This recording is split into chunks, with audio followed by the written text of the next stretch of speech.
So here's the thing. Everybody listen. So here's the thing, all right? I don't like being called gay because I'm not happy about it. I prefer the clinical Freudian terms from the 50s. I'm a full-blown homosexual, and I don't want to hear any nonsense from anyone about me being homophobic. It's not that at all. It's just that homosexuality in its current incarnation has a quality control problem, okay? If I wanted to deal with amateurs, nut jobs, and boys who are just too lazy to pull themselves together enough to attract a woman, then I would be gay. But I don't want to deal with it. I don't want to deal with any of that. I don't want to deal with any of that amateur hour tomfoolery. So homosexual, please, or just call me Your Highness. Anyway, the reason why I'm on this stage is that I am here as someone who is visionary and perceptive. I want you to look around. Jason, don't look at your phone. Look at everyone around you. Everyone, look at each other right now. Look at each other. Look at each other. Everyone. Everyone, look at Dexter. Dexter, look at everyone. Millie, you too. Getting it. All right, so here's the thing. This is a Saturday Night Live level of talent, okay? I want you to really feel as though you're creating a historic moment. You're so talented. You're so gifted. I don't mean that as code for retardation. I really mean it in the literal way. And I'm so grateful to be here working while you guys are performing. You're brilliant, and I'm going to politely insist that you really regard yourselves in one another that way, because if everyone does that, then energetically what can happen is that the rest of the world can tune in and clue in and find out who we are and what we're making happen. All right? Your host tonight is Dexter Ico. The theme tonight is controversy. I love each and every one of you almost as much as I love myself. And if I don't get some compliments for this Mrs. Roper-esque duster, by the time this night's through, I'm going to blow a fucking gasket. All right, that's it.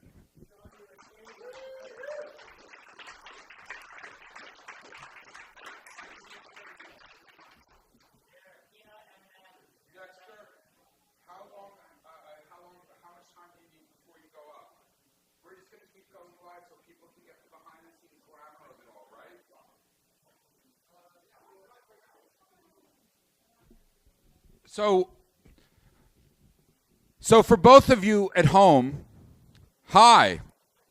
Dexter, how much time do you need? Well, what about my opening song?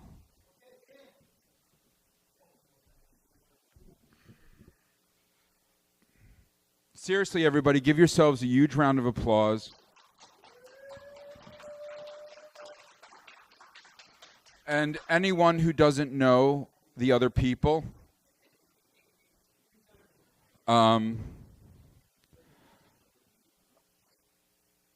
so I'm going to do something controversial myself.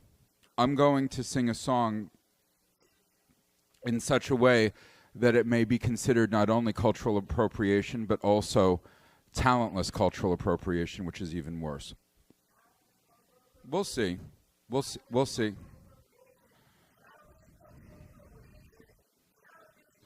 I would say that Gabby Watts, as a Latina, is the one best qualified to judge how offensive I am, but Gabby, where is she? Oh, there you are. She was brilliant last night. Did you know that Gabby and Faye will be doing our closing number tonight? Oh, yes, you will. But Gabby, you said that Chileans are the non-fun Latinos, correct? That's a controversial opinion.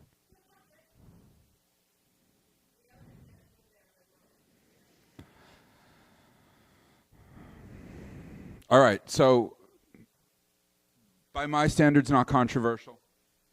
Could somebody please go to the deck and turn the sound up on the stereo the tiniest bit? For those of you at home, I'm confident that you're grateful to be observing this tomfoolery and glamour.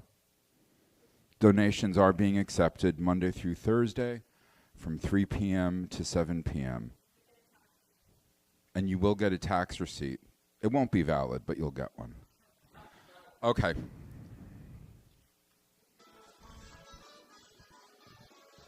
Hola! I'm going bananas in my heel like a Okay, I screwed that up. I'm sorry, Madonna.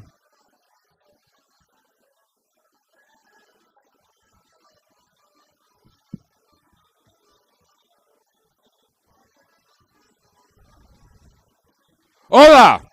Este bato loco!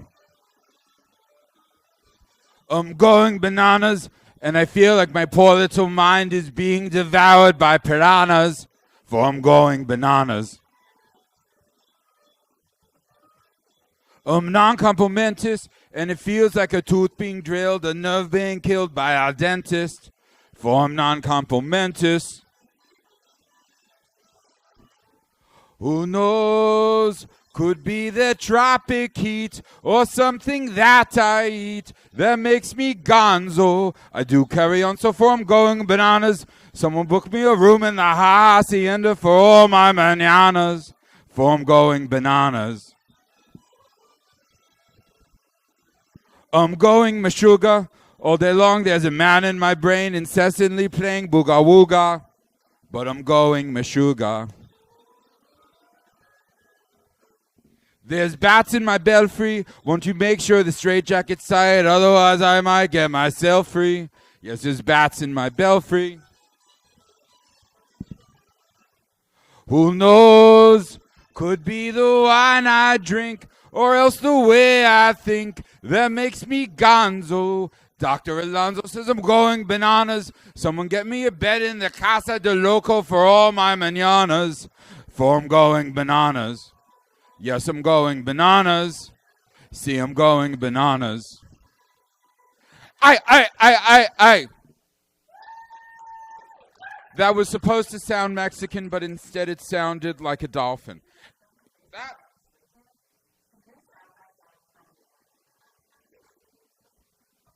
That's what happens when your YouTube Premium membership expires. Ladies and gentlemen, we're here at the Center for Talking Arts in downtown Hamilton for the Weekly Podcast.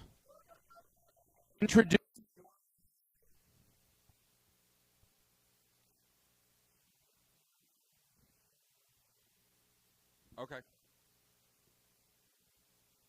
So is the live stream still happening?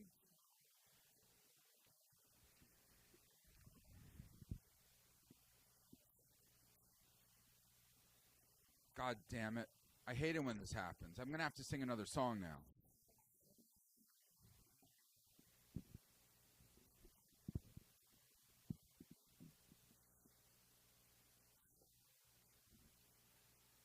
I think I know how to entertain the audience at home.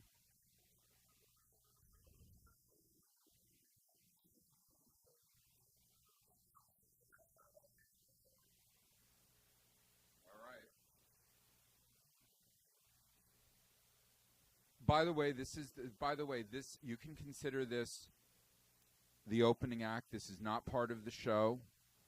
Everyone at home, this is merely bonus content.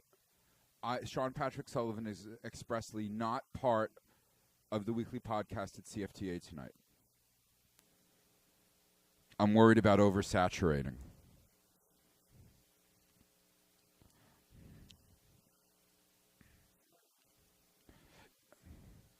Just let me know when I can introduce you. What should I do next? What?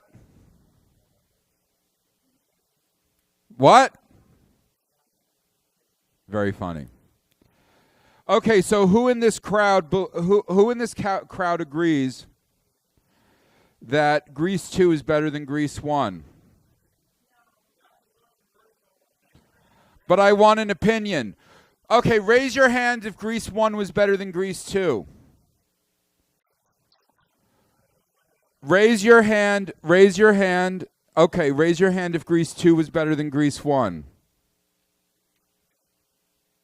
Mike?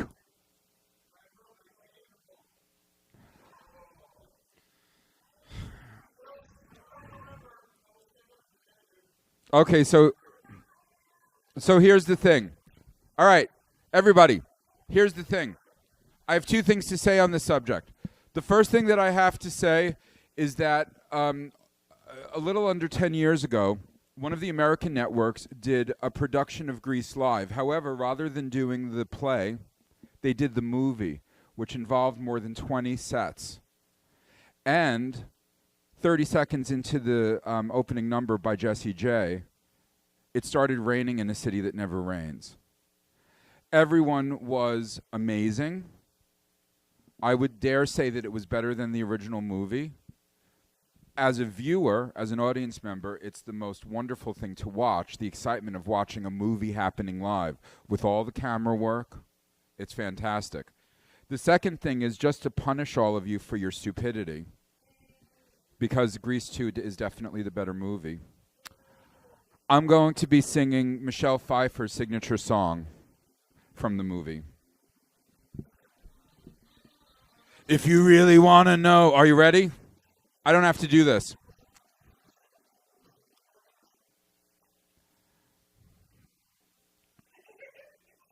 It's going.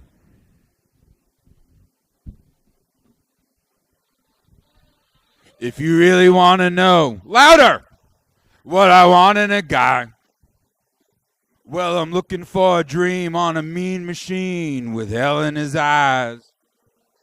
I want a devil in skin, tight leather. He's gonna be wild as the wind. And one fine night, I'll be holding on tight to a cool rider. A cool rider.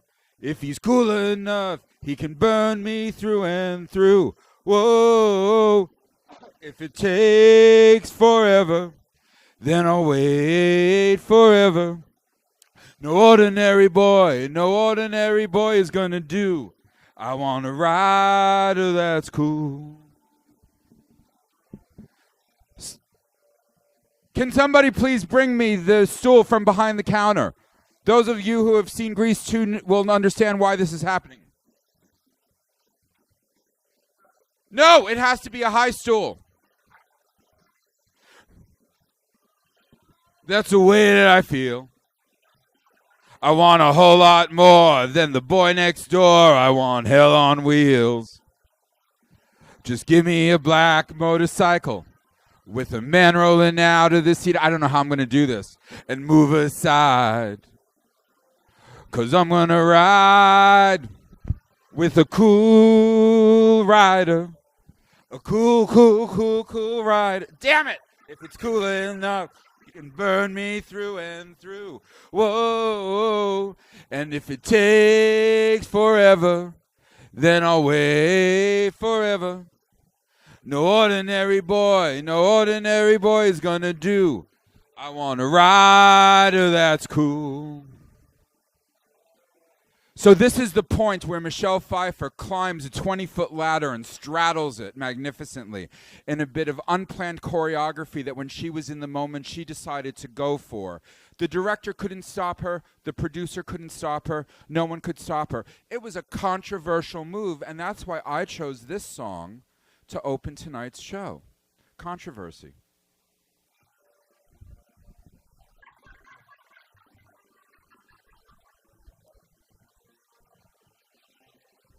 I don't want no ordinary guys coming on strong with me.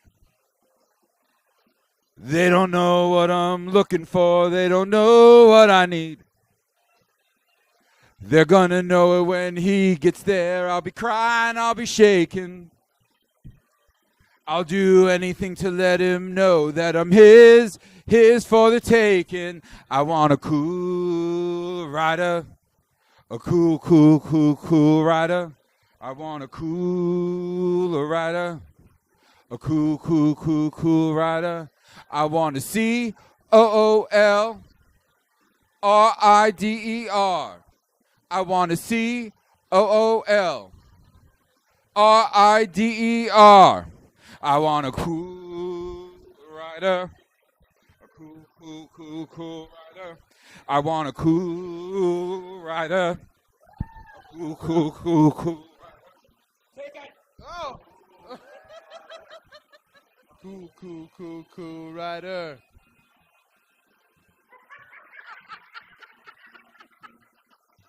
He's gone, ladies and gentlemen. Sean Patrick Sullivan! Ladies and gentlemen, live from the CFTA in downtown Hamilton, it's the Weekly Podcast featuring your host,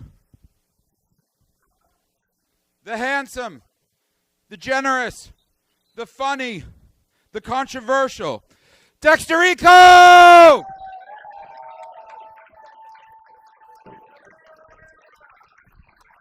Thank you, Sean. You are. I love how humble Sean is. He's like, I don't want the show to be about me. My show's on Wednesday. I think a lot of people might be sick of me. Give me that microphone. Technical difficulties, I'm here to save you. I'm going to sing 2 karaoke songs. Is it live? Is it live? Okay. I love that man is what I'm saying.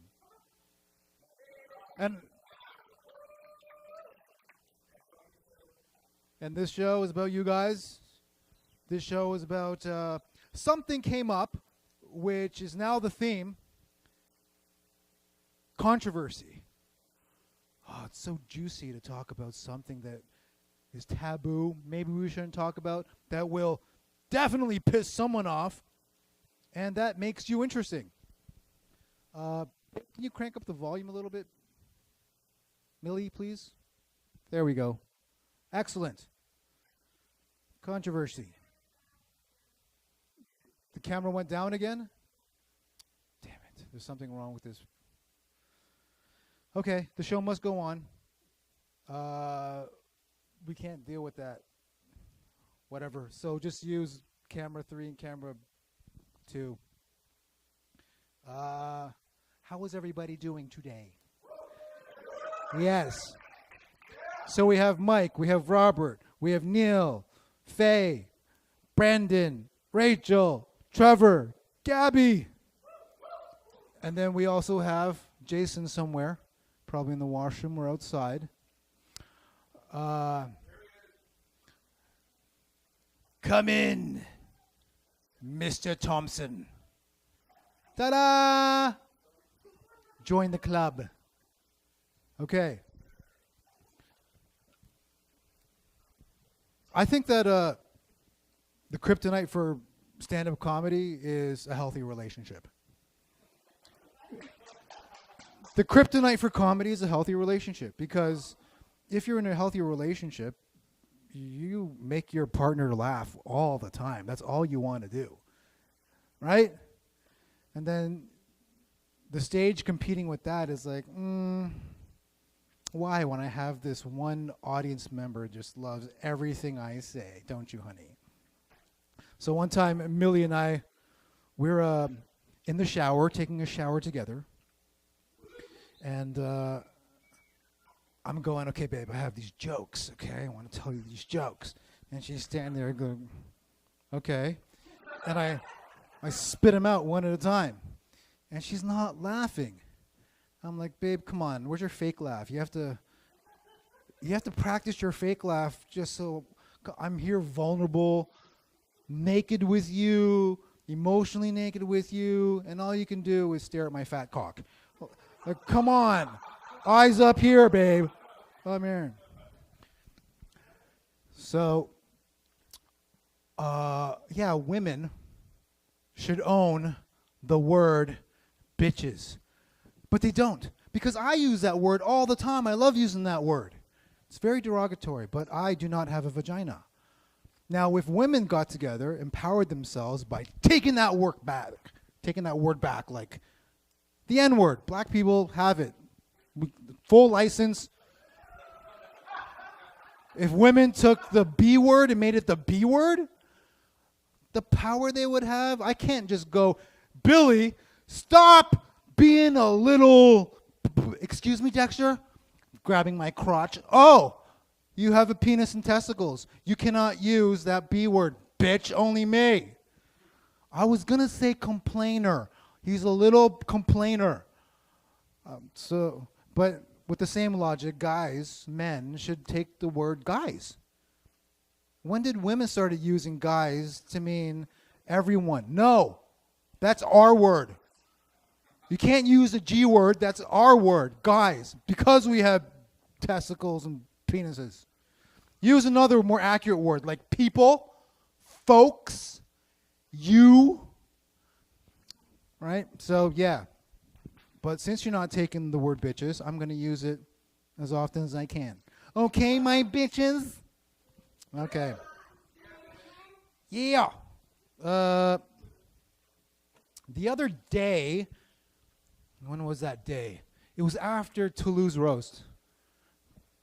So Toulouse had a roast, and it was here. And then a bunch of us hung out after. And one of the people, I won't mention her name, I'll just say Faye. So Faye told me I was mean. And I appreciated that frankness, sitting with me, saying, Dexter, you know what? You're mean. And I said, mean how? Because I'm only mean intentionally. And I want to know what exactly offended you so I can gauge whether or not I should offend you more. And I said, I think what you really mean is that when I speak, I'm very meaningful. There's a difference, stupid bitch. Right? You want to be meaningful when you speak. May I have a slice of pizza? I mean that. You can hear it in my tone. Give me that slice of pizza. As opposed to, may I have a slice of pizza? Excuse me? What did you mean? What did you say? I can't hear you. Speak up. There's no funny there. That was just like a wind I was catching. Aside from that, controversy is interesting because we're in a lot of it in terms of what we're not allowed to speak about. There was some drama a few weeks back that have to be general about because I respect Jake. So I will just tiptoe around the subject. Basically, people were barking about this place, and they were messaging us, a so-called person who used to promote. And I was saying, you know what? We should bark back. It's a very competitive art form. That would make sense. And then people would respect us for chiming in our 2 cents of this drama that's unnecessary and we're not guilty of. Jake said, no, let's take the high road. I'm like, Jake, come on. Let's battle it out. This is healthy. People have conflict all the time. It's like, no, we'll just take the fucking high road. Okay, let's take the fucking high road. And what ended up is this nice little club where everyone else is like, you know what? I just listened to the loudest bark that person gave, and that's all I'm going to listen to. I'm not going to confront anyone and say, hey, is this true or not? No, you left it to my imagination, and I'll just wait till I crave going back to the CFTA again. So it takes us people to enjoy ourselves so much that it infects the rest of Hamilton. And then when they come back, it'll be all forgiven. Does that make sense? Yeah. Cool. How's that for not being specific yet? EP, what's that? Oh, who is EP? Now I'm curious. Who is EP? No? Oh, sorry. Yes, of course. Controversial. Good thing that camera doesn't work. Jeez. Yeah, our streaming capabilities, our recording capabilities are completely kaput. Right, Millie? That one camera is just done, right? So there's no point in recording or streaming. You can capture from both cameras? Oh, man. Okay, I'll play around with it when people are up here. What else? I want to introduce your first guest of the evening, first performer. He came to the workshop. We should stop talking about that workshop. We get it. Like, we are the result of the workshop. Mike, Jason, Sean, Brendan, Faye. Trevor, he came to the workshop last week. He was shopping the work. That was fun. Brendan was this close to not even coming. And if he chose to listen to his fear, he'd probably still be fishing for gay male attention and breaking hearts, right? So, round of applause for the lovely, the talented, the now not single, Brandyn Neto!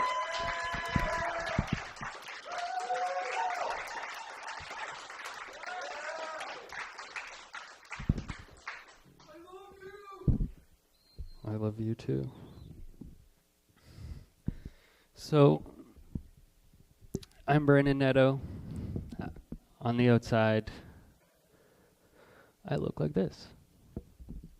And please do not try any funny business with me after the show because my dad will be picking me up and I just do not have the time. Any other day's fine, just not today. You know how parents lie to their kids to get them to listen or behave? Like, if you sit too close to the TV, you'll go cross-eyed. My mom would tell me, Brandyn, if you keep making fun of kids with special needs, when you have kids, they'll come out with special needs to teach you a lesson. And if that were to be true, it makes me wonder the horrible things that she must have said for me to turn out the way that I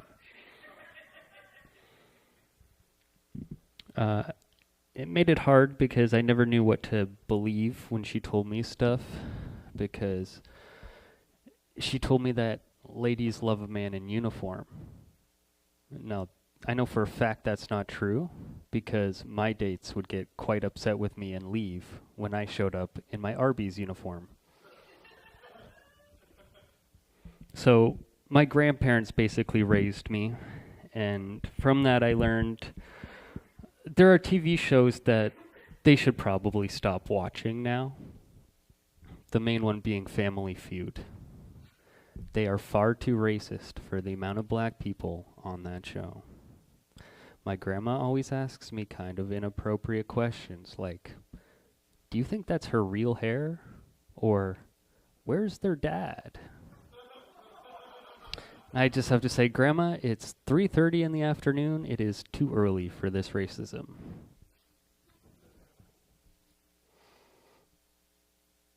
Yeah, I'm not racist, but I did have to Google if Wakanda was a real place when I was watching Black Panther.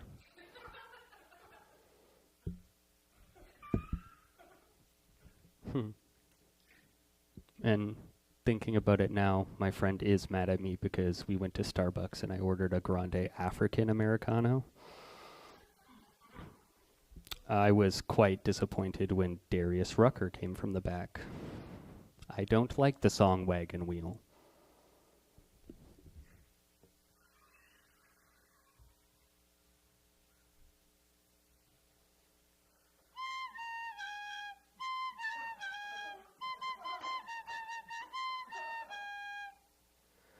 That's the only thing I remember from elementary school, how to play hot cross buns on a recorder. I feel like gay orgies should be called fruit salads.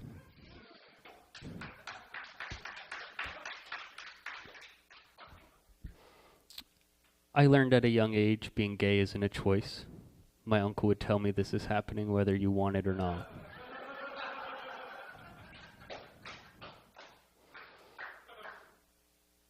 He never understood the game uncle, because you're supposed to stop when someone says that, but he just went harder.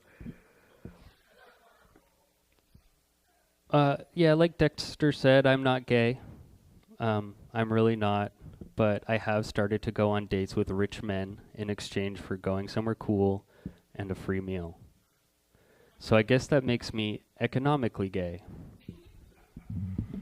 Anyway, I went out with this guy last week. He took me.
Brandyn. Oh, Millie, turn on the mic, please. That's number 8. Oh, never mind. Okay. I'm going to go for 7 minutes. We'll Ready? try. Let's go. Okay. So, you have been performing 4 nights a week, you said. Yes, except this week I only have 3. One of those performances is at Yuck Yucks. Yes. And when are you performing at Yuck Yucks? Toronto. Tomorrow, 9:30. That's awesome. So, what is controversial for you? I feel like I should be able to use whatever bathroom I want. Because Just because, for the principle of it. whether male, female, I prefer the family bathroom. It's the cleanest. But as a solo person, I cannot use the family bathroom because I don't have a family. you have a potential family in your nutsack. That's true. That's true. No, I don't know. Controversy. I just feel like John Cena's retiring too early. Vince McMahon, you have to separate the art from the artist. Stuff like that. I'm just really into wrestling at the moment. What is analogous to wrestling for you? Pardon? What is analogous? What Yeah, I don't know that are word. other forms of wrestling in life that is like a theater to you? Because wrestling is a theater, yes? Yeah, it's just theater with hitting people. Theater with hitting people, Yeah. yes. Just a soap opera for men. I see a lot of women fans. They're new. They're new. Okay. They're new. Are you political? I try not to be. So are you naturally drawn to politics? Yeah, it's very interesting How so? because I'm on neither side, left or right. So it's funny to see the hypocrisy on both sides. Ah. So it's like, no, this side is doing this. It's like, yeah, but this side's doing this. And then it's like they both preach love and they both are actually hating everybody that doesn't agree with them. Yeah. And what are you interested in most outside of comedy? Super Monkey Ball. It's a video game. You're a monkey in a ball. And you go down this track. And if you fall off, you lose. You have to go through this whole maze type thing, different obstacles. I've been doing that a lot recently. It's been about 40 hours in the past week or so. What system is this on? PS5. Can you play with other people? Oh, yeah. Up to 4. So from around the world, you can play against 4 other people. Is there a ranking system? Yep. So what Yep. number are you? Very, very low. Like millions. Wow. Yeah. I'm really bad at it. So why are you obsessed with this game? If I can say obsessed. I watched this documentary about the old voice actor who did the game in 2010 or 2009. What game was that? Super Monkey Ball. Oh, it's that old? Yeah, they just remastered it. Okay. Yeah, and he was living in Japan, this white guy, doing the voice acting for all these English-Japanese games. And it was like 2 hours long. I watched that, and I was like, oh, I should probably play that now. It's been a week. Okay. Yeah. So you're fresh into it. Yep. Yep. And you are in a relationship. Yes, I am. How's that going? Really good. She's a lot funnier than I am, so it's hard to handle sometimes. Because you get jealous? Oh, yeah.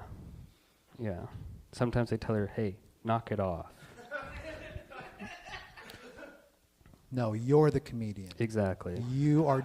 She writes for me, not the other way around. What's this lovely woman's name? Emily. Emily, you B-word. That's right. I hope you're watching. Listen to your guy. Have you coaxed her in or challenged her to do stand-up? Not yet, but she's going to host something very soon at Keys Comedy Club. Really? Yeah. Yeah, she's going to host a mic. Wow. Yep. Congratulations, Emily. Yep, pretty exciting stuff. And then maybe you might overshadow your master. If you do that, I will end you. Them fighting words that end in sex. No, I'm celibate. That's a great joke. I believe that one. Ha ha. Is sex controversial to you? No, just when it's with adults and children. Yes. Yeah. Yeah. That's So, when is it? Where's the fine line? age-wise or like? Yeah, because back in whatever ancient days, it was Like appropriate. 9. Yeah. Ugh, Like that's really back in the day, I mean, like yeah. when you were first blood, they would call it. They'd sell you off to some rich dude that had a castle. True. Yeah, Game of Thrones. What a weird time to be alive. Same though, because my sister's quite good looking. Just Whoa, Jamie Lannister can, but Brandyn Neto can't? Come on now. I haven't watched Game of Thrones Oh. for a while, but I get the Just watch the first reference. episode. True. And then just plowed throughout the rest of the episodes. Yep. Yeah, you find out very early on what's going on there. Well, dynasties and power, it's the nature. They're lying to us with fiction, but also telling us the truth. My official answer for the cameras is 18 years old. 18 years old. There we go. That seems like a proper fine line. Brandyn, thank you for coming up. Thank you so much. May I give you a hug?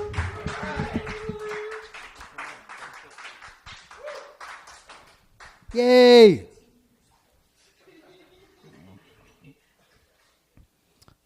That reminds me of the joke that I shared last night at Sean's show.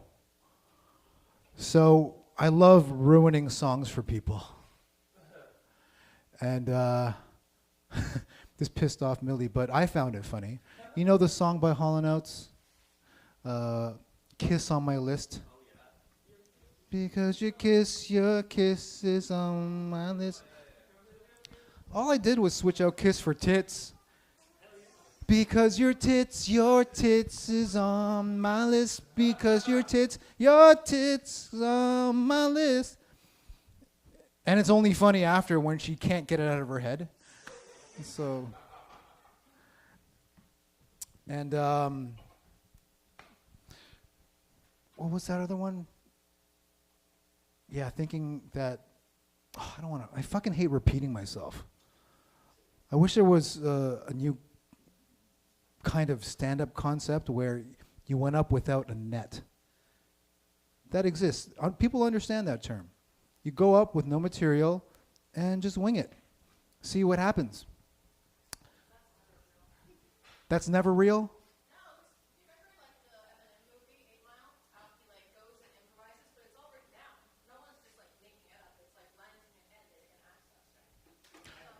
True. Yes, Robert.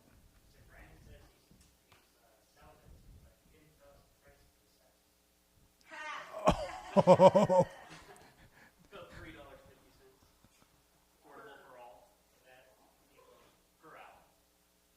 That's affordable.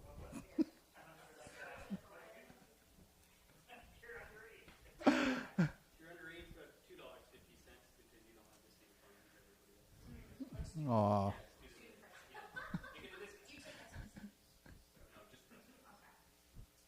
Okay. We're going to bring up your next act, who is, sitting right beside Brandyn. It is you. A round of applause for Faye Pollett. Pollett!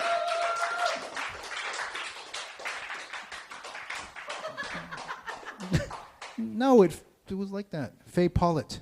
Here you go. Did you say lick it? No, I said you're welcome. Oh, okay.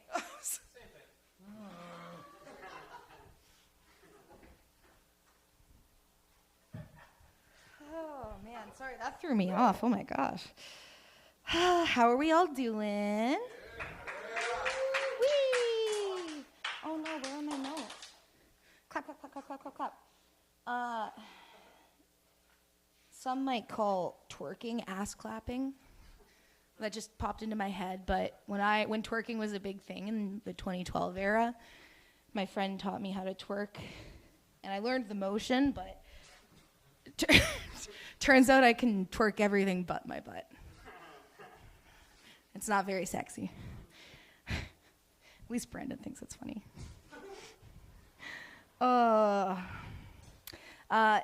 As per your family bathroom situation, Brandyn, I think you need to treat it like a carpool situation and just get like a dummy of a child and carry it with you. Yeah, I know, I'm a genius. It'll be $350. Okay, this is my impression of a drug dealer who's very anxious on his first day of work.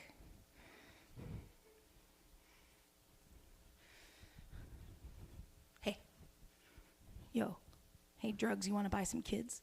Fuck! I knew I couldn't do this! Thank you. Thank you. Thank you. Thank you. Thank you. Thank you. Thank you. Well, that hurt my knee. There's this really funny video that I saw, and it's like these two little kids coming to their parents, and the mom records it, and he's like, Don't get me in trouble. I didn't say it, but I'm gonna tell you she said the F word. And it's like this little two-year-old, and the mom's like, what? Like, what do you mean? He's like, yeah, she said shit. And then it just turns to the little girl, and she's like, oh, man. Okay. La la la la la, doodly doo. So I'm going to tell you guys a story about me as a child. And I was about 3 years old, I think, when this happened. But as a little kid, I refused to be seen in anything other than dresses. Like, absolutely refused. It was just like my personality at that point. And my mom had this real cute, I guess, two-piece, like, pantsuit thing that had flowers on it, and she really wanted me to wear it, so she told me I should wear it, and we'd go out and get food, and then we could go home and change so we could go to kids club. And I could get my dress on, and we ended up not having time to go back and change. And she felt so bad, but I just, like, sobbed for, like, an hour straight as we, like, went there and got there, and I was just so upset. And as soon as I finally, like, calmed down and stopped crying, someone walked in and was just like, oh, Faye, you're not wearing a dress. And I was just like,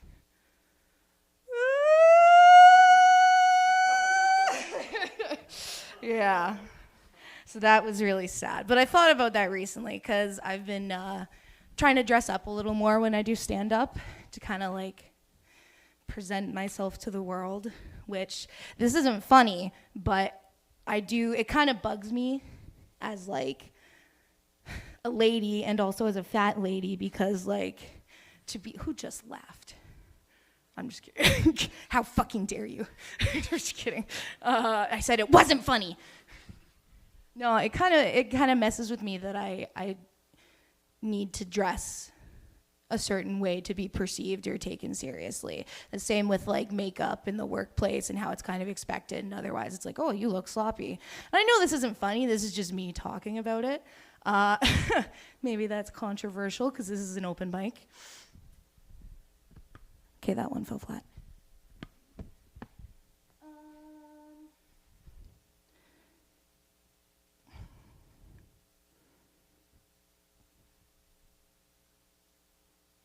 Sorry.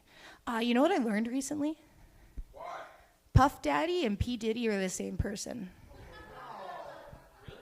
Yeah. I didn't know. I thought Puff Daddy was like a soul R&B singer my whole life until like a month ago. Someone here was talking about it, and I was like, wait. And it finally clicked. In the same way, I also always thought Lex Luger and Lex Luthor were the same person. They are not. One is, I think, a wrestler. One is a supervillain. So that's fun. The other day, I was walking by Subway, and they have a thing. They're advertising foot-long dippers. But my dyslexia fucked me over, and I read it as foot-long diapers. And I was like, dang, that's a lot of poop in there. It's a long baby. Babies can be pretty long when you hold them up. What if we like showed our babies in pictures the way people like hold up their cats? Just like, look how long it is. Or look how jonky. Yeah. Yeah. I'll end this off by just saying, here's a few controversial things I've done. One of them, I spoke up about supporting the trucker convoy when that happened. That was a hard time because I had, as we talked about it, just a bunch of people decided, oh, okay, so Faye must be racist and shitty and just like didn't even ask me. And that, yeah, I am very racist. Yeah. Good old Faye. There's 3 things you know about Faye, and one of them is that she's racist. As we all know that. Number 2, listening to Meatloaf. I had someone freak out at me for listening to Meatloaf because it was like, they're like, I can't believe you. I've like looked over so much, like I've given you excuses, but like this is just too far. And I was like, me talking about a song that me and my dead father used to listen to and the positive memories is controversial? Okay, cool, thanks. And the third thing is brushing my teeth with warm water.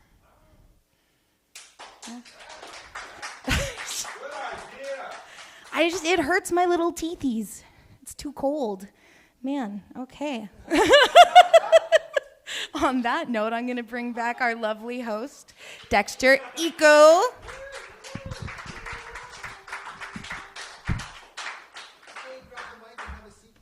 Grab the mic. Oh, I just splashed up on my hand. Hello, hello. Nobody look up my skirt. I'm looking at you, Rachel. I'm wearing shorts underneath. Yeah, she is. She offered to take me home the first time I met her. Oh, wait, no, that was you. High five, Faye. Yeah. Woo! We are. My legs are short. We both have bomb-ass pussy disorder. We do. Our pussy's so bomb. That's what makes us the same. The So same but different. Oh, sure. Oh, thanks, Sean. You can see. Aw. What a gentleman.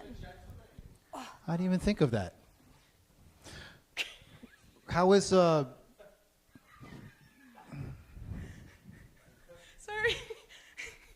Okay. BPD? How's it going with your borderline personality disorder? That's what it is. I know, I'm as shocked as you are. It's not bomb-ass pussy. Yeah. It's going. It's, When is it the worst for you? I feel like it's the worst when I receive criticism or if I meet someone new and I become very infatuated. It's hard. That was really I become infatuated with when I become infatuated, it's really hard. I heard there's a word for that. Favorite person? Where you have this favorite person and you like them a lot where it becomes obsessive. The word is limerence. Yeah, limerence. which sounds like it would be something poetic, which I guess like limerence kind of is poetic. Right. Like It's another word for stalker, I guess. Yeah. You're that obsessed. It's fancy. Use the word limerence. It sounds better. Always be You promoting. I'm stalker. going to be starring in the next show of You. I'm going to be the new stalker guy.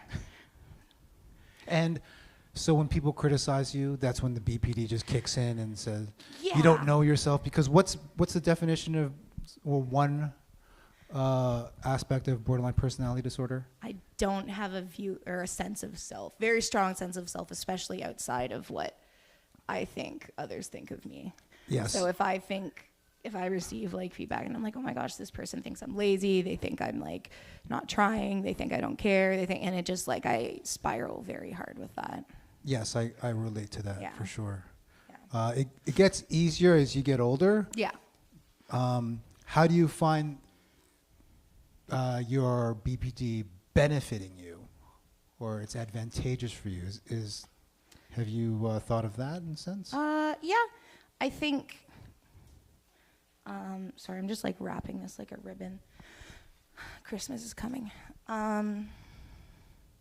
great at sex. I am.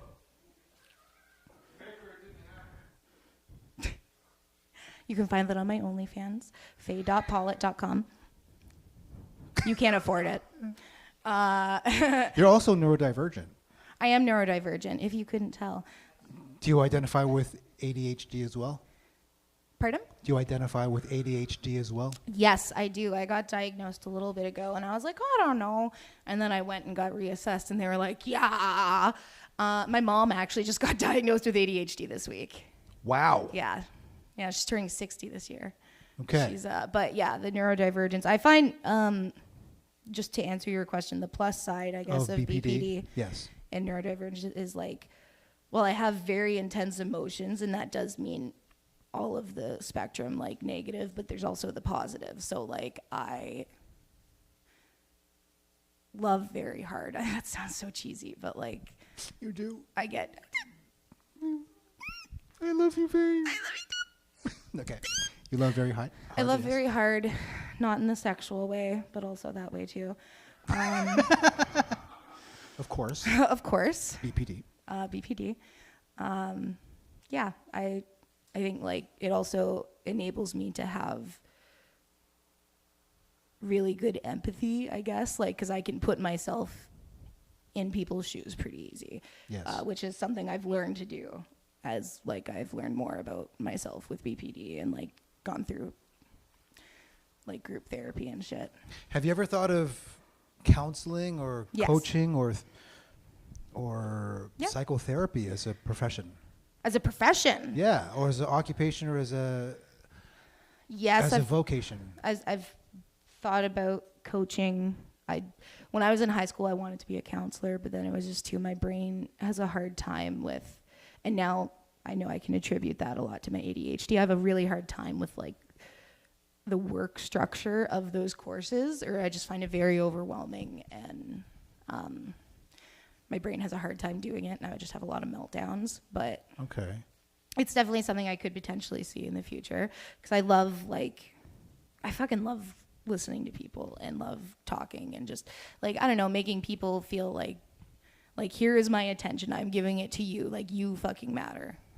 Yeah. Is it because of the opposite that happened to you, where you didn't receive attention at some Yeah. point in your childhood, Yeah. and you never want other people to feel Yeah. the suffering that you went through? Yeah. Yeah. No, I just, yeah, you explained that pretty well. Along with the theme, what is controversial to you? To me? That interests you. What controversy out there in the world interests you at the moment? I am very, I was raised that you don't disclose who you vote for. Okay. Like, I just don't think, like, you can talk about politics, but to me, it's a very, like, personal thing to, like, it's no one's fucking business who I vote for when it comes to elections and stuff Yes. like that. And something I actually was getting pretty passionate about recently is I think celebrity endorsements of politicians is very irresponsible. Yeah. Don't like it. I think, like, using your platform to encourage people to vote, awesome. But being like, this is who I'm voting for I understand, like, yeah, it's better than people not voting, but it doesn't sit right with me. And it's, I think Dolly Parton covered it pretty well. And she's just like, people asked her about like, oh, who are you going to vote for? Or who do you believe in? She's just like, no, I'm an entertainer. That's not my job. My job is to entertain people. It's not to have like political bias. So you understand the power of celebrity and keeping it within that domain. Yeah, of course. Who do you look up to as a celebrity or admire as a celebrity? Does Jordan Peterson count? He is celebrated. Yeah, I would say everyone knows who Jordan he is. Peterson, for sure. Okay. I love me some Father Peterson. Made him sound like a preacher. What wisdom has he imparted that you abide by or appreciate? So much. Did you read his book, The 12 Steps to whatever? Something? Yeah, I read I did the audiobook of it, which I love. I love 12 Rules for Life. I think he's just a very intelligent man who also like has been through his own like kind of dark night of the soul. Like he's struggled with addiction. He's had like mass health issues. What about the controversy with him and his controversy of like his literally being canceled and then like having his job taken away at the university and then having his license taken away by the board, and like it's just his whole life is literally like, I don't know, if not to be the Bible person, but like if you've ever read the story of Job, he like loses fucking everything at the same time, and it reminds me a lot of that to an extent. But I think I can admire someone who is martyred or I mean, not even outcast? necessarily martyred, but like someone who, if you believe in what you're saying, and like if your vocation is like you want to find the truth and you want to give people the opportunity to find that truth for themselves, even if they don't maybe necessarily agree with you, but the being able to have conversations with people, whether or not you agree with them, and being able to disagree. I think it's so healthy. It's so important. And like, it's missed a lot these days. Because if you disagree with someone, it's kind of like, they'll just be like, okay, bye. Is there anything that you stand strongly by in terms of an opinion, a belief, advice to live by?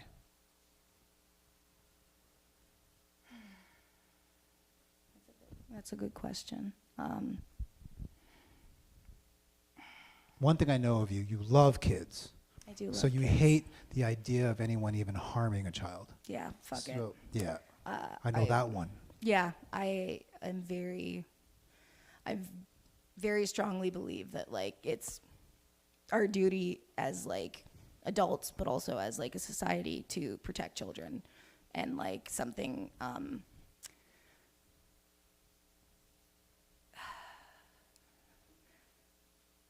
I think it's also very important to like highlight, there's a really big project with the OPP, and it was across, I think, 24 different sanctions of the OPP across Ontario. They're working with the, I want to say Governor General in Canada, and it was called Project Maverick, and it was, they basically like go through footage of like children who are being harmed or who like stuff is exploited and stuff, and they safeguard them, but then they also go through and do seizures of like people with child content and stuff like that. And the numbers from their October like report release was fucking disgusting, pardon my French. But like that wouldn't be possible if we didn't have the police, or if we didn't have those structures and those people doing that work, which no one wants to fucking do. True. But like, it's literally saving children's lives. And like, I was one of those kids when I was 14 who was exploited on the internet. And like, it's, yeah, I think I'm very passionate about that for sure. Whoa, Faye. Okay. And the interview on a good note.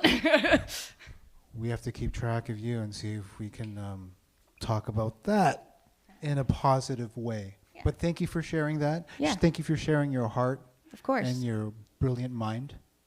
A round of applause for Faye Pollett, everyone.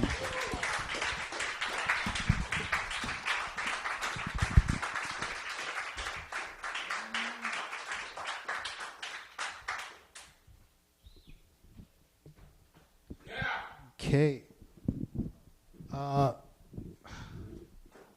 was going to say something about the power of comedy. This is what I learned about comedy. This isn't funny, it just seems to be the truth. Our brains don't know what is true or not. But laughter is like a Trojan horse that gets any idea, gives any idea permission through laughter.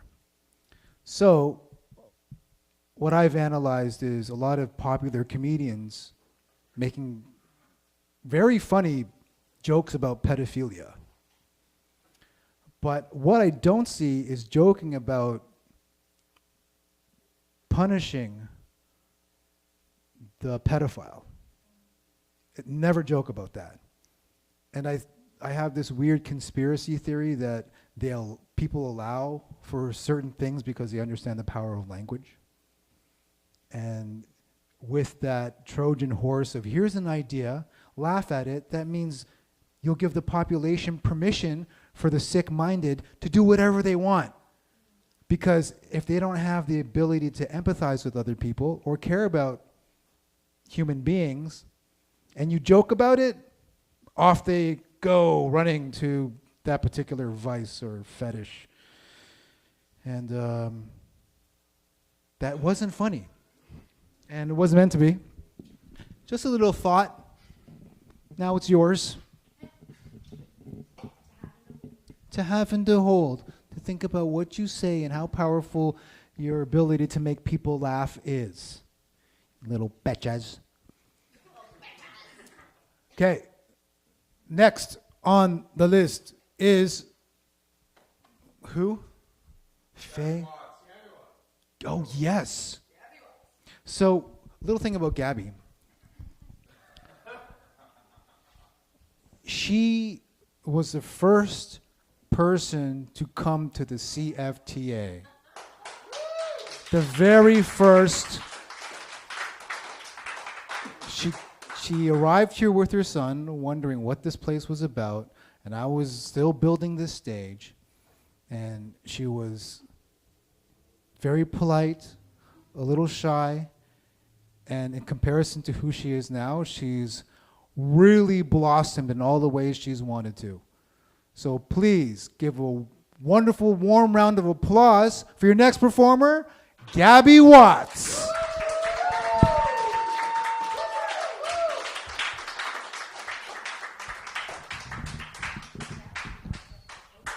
Wow, thanks guys. That's wonderful. I had sort of forgotten I was the first to perform here too. Because I signed up, right? Like I signed up in the afternoon when you guys were like mopping and doing stuff. Yeah, it was sweet. So hey guys. I want to talk about being a 5.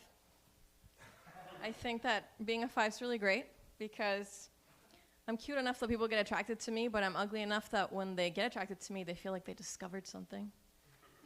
You know, a guy looks at you and says, "Has anyone ever told you you're kind of cute?" And that's when you got him. I am a hipster, as you can see. I have glasses and bangs, and I had a giant ass in the 90s before it was cool. To keep my physique this way, I follow a special diet called reverse intermittent fasting, where I eat basically all of the time except for these 8 hours at night when I'm sleeping. I saw a shirt on the internet that said "take up space," and I thought, like, I'm trying, you know? Why do you think I got fat? Everybody wants to hear about your weight loss journey, but what about your weight gain journey, you know? For me, I had 2 kids, and I had about 2,000 Sour Patch Kids. The other day, a strange lady came up to me, and she pointed at my stomach, and she said, "Boy or girl?" And I said, I was confused because I thought, like, we have the same BMI. Like, what the fuck? You know, people in fat houses shouldn't throw, fetal accusations. They shouldn't throw anything. But then I was like, oh, she thinks I'm young enough to have a kid? That's nice. Little did she know. I'm the kind of bisexual who's never had a girlfriend, and I'm okay with that because I think it's like winning the lottery. You know, I've thought about it a lot, and I feel like when the time came, I wouldn't know what to do. Speaking of which, the other day I saw an article that said that some women get sad when you touch their nipples. They call it sad nipple syndrome. And I also got sad because, you know, there go about 90% of my planned moves. People love to kiss their dogs in the mouth, as we know. And because last time you called out, you're like, yeah. I thought about you. But they also say that their dogs are family. So I thought, well, you know, is it bestiality or like incest? I don't know. Do you guys ever get that ad at the beginning of a fine adult film that says, "Are you tired of masturbating?" Like, shit, I just started. Yeah, I'm trying to start. How could I possibly be already tired? What kind of stamina? What kind of stamina do you think I have? I'm ready. The world's leading experts on on facial recognition are the Chinese government, and do they also think they look alike? It's kind of fucked up, I thought. My friend called me an attention whore the other day, and I thought, like, oh, you think I'm getting paid for this? That's amazing. I'm more of an attention slut, you know? I do it for the love, not for the money.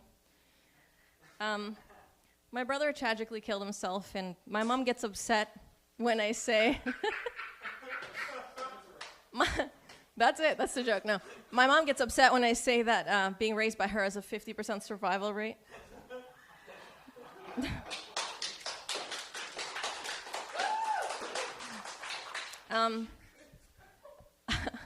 Forrest Gump's mother used to say life is like a box of chocolates because you never know what you're going to get. But, like, it's all chocolate. That's not what life's like at all. No matter what you get, it's chocolate. It's awesome. You never reach in and get like, oh, genocide. I used to smoke cigarettes, but I didn't find it super hard to quit because it was just something I did at work that I could easily leave behind when I went home. Sort of like, being nice to people and smiling. I used to be a terrible waitress, and I think my worst quality was that I just did not care how everything was. It's true. Like, how is everything? I don't give a shit. It's hard to ask that, you know? I was saying to my husband the other day, well, you grew up with money. And he said, oh, I didn't have money, just my parents had money. And I thought, oh, shit, well, I guess I didn't grow up poor, just my mom was poor. Thanks a lot, honey. Anyway, that's it. Thanks, guys.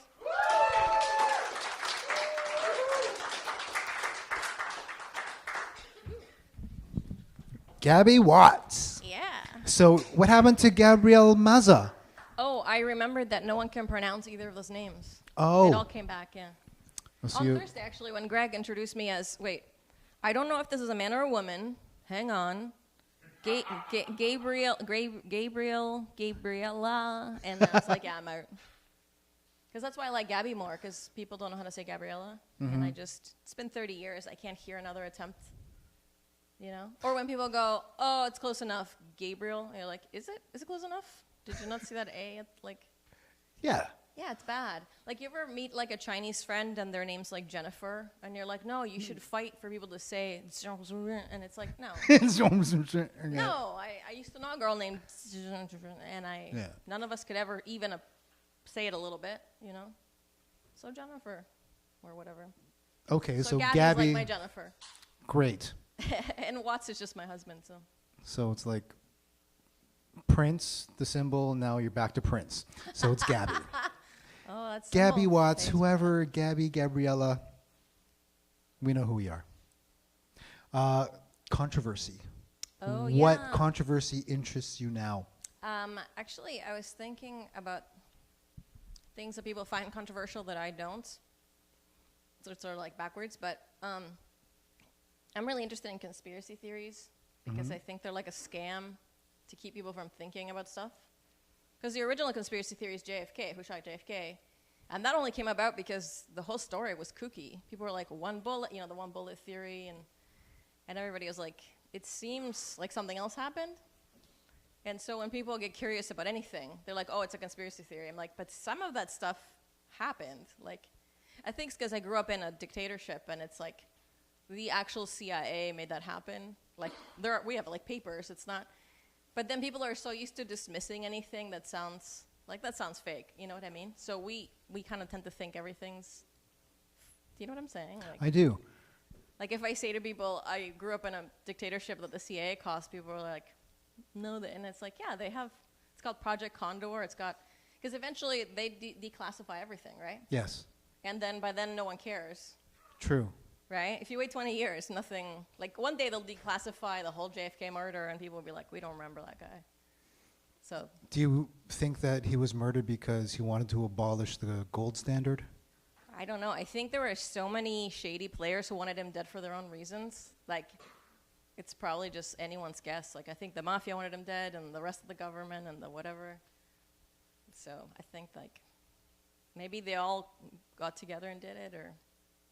But I mean, the one bullet theory is crazy, right? It's like one bullet's fired, and it goes in and out of a guy, and it comes... Yeah. Yeah, so much of that stuff is just...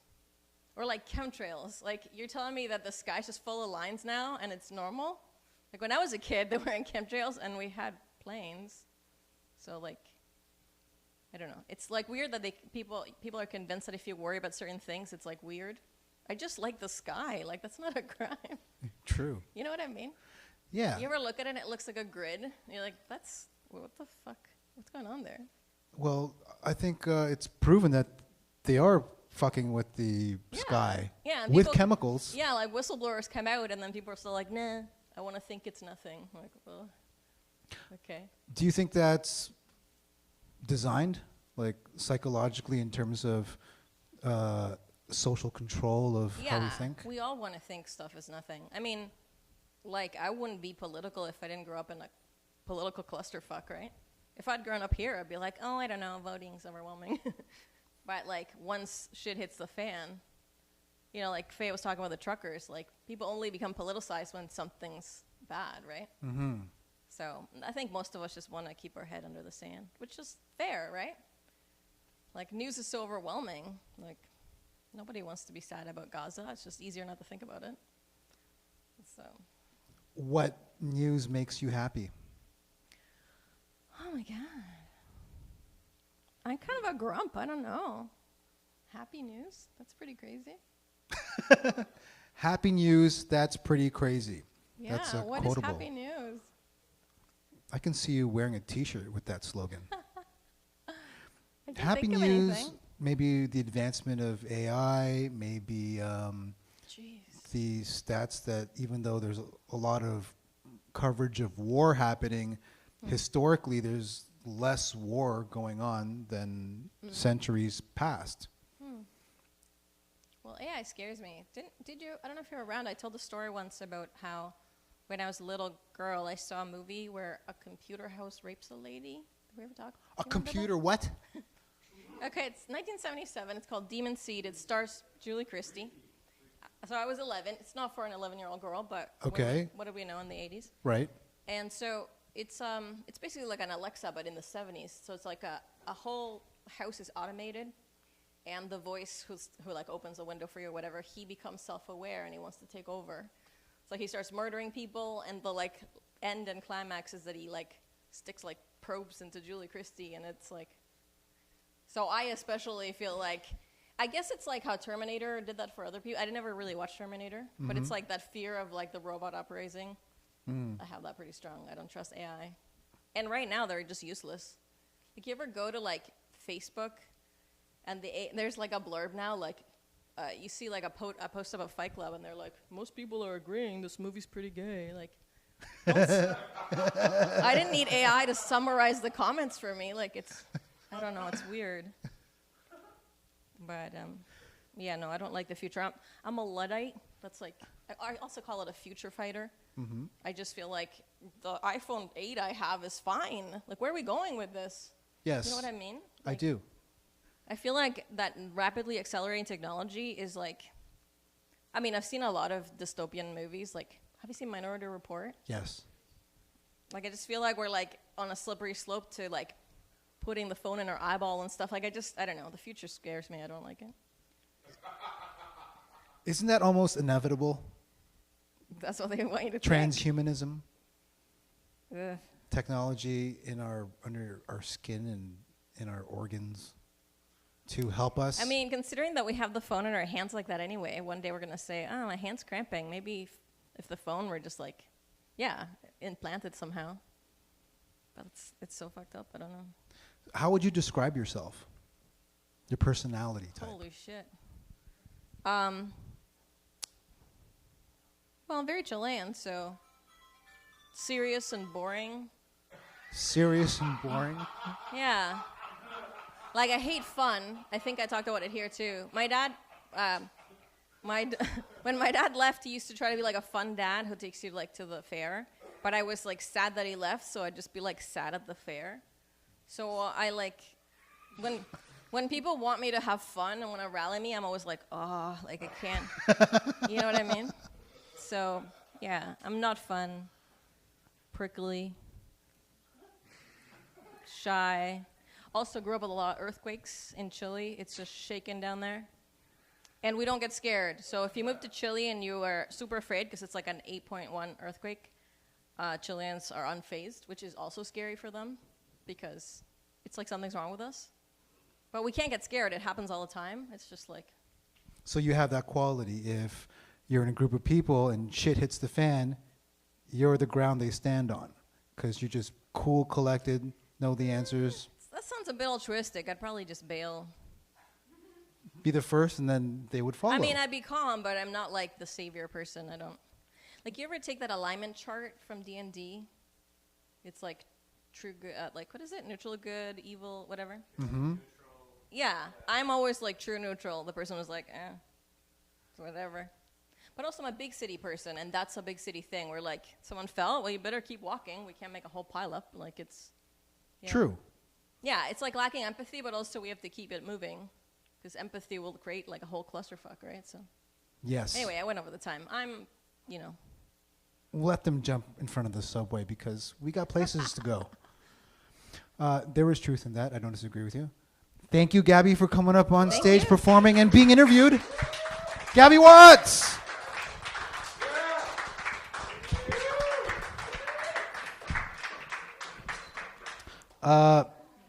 She talked about depressed nipples. Sad nipple syndrome. So I wrote down depressed nipples, and I experienced that. I did as a teenager when I first had psoriasis. I was given steroidal cream by my dermatologist, and I put it all over my body wherever there was psoriasis, and then I noticed there was this like ring under my nipple, and every time I pressed it, I literally felt a surge of sadness. I was like, not depressed, depressed, not depressed, I'm so sad, what is going on with this? What is this? I attribute it to pharmaceuticals. And from then on, I'm like, I don't trust what any doctor says to me. I don't care what it is. I don't want any more button pushing in my nipples to cause me sadness. But still, the psoriasis remained. And then you talked about kissing dogs. That's how I got psoriasis. I learned after. There was a study where kids who suffered from autoimmune disorders, which is connected to parasites and viruses, and parasites specifically, it was because when they were younger and had pets, they were too close to their pet, where the littlest amount of saliva had the tiniest amount of parasites that have infected them and destroyed their gut biome, causing whatever autoimmune disorder, mine being psoriasis. I still have it. From kissing my fucking dog. Yeah, so never let cats, dogs lick you, nothing. Just Ugh. Okay, thank you. For your next performer, we have someone you all know and love. He's performed characters. He's performed stand-up. He's guest hosted at the open mics. A round of applause for Jason Thompson!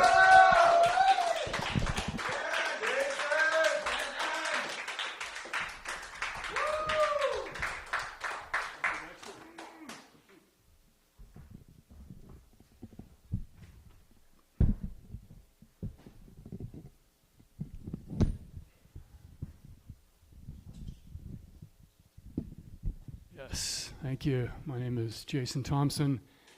The name I changed from James Walker because James Walker sounded too ethnic. As a result of my sculpted cheekbones and Brahmanic physique, I've been accused of setting unrealistic expectations for late middle-aged men, my target audience. Actually, I finally got my eating disorder under control, but now my anus is addicted to laxatives.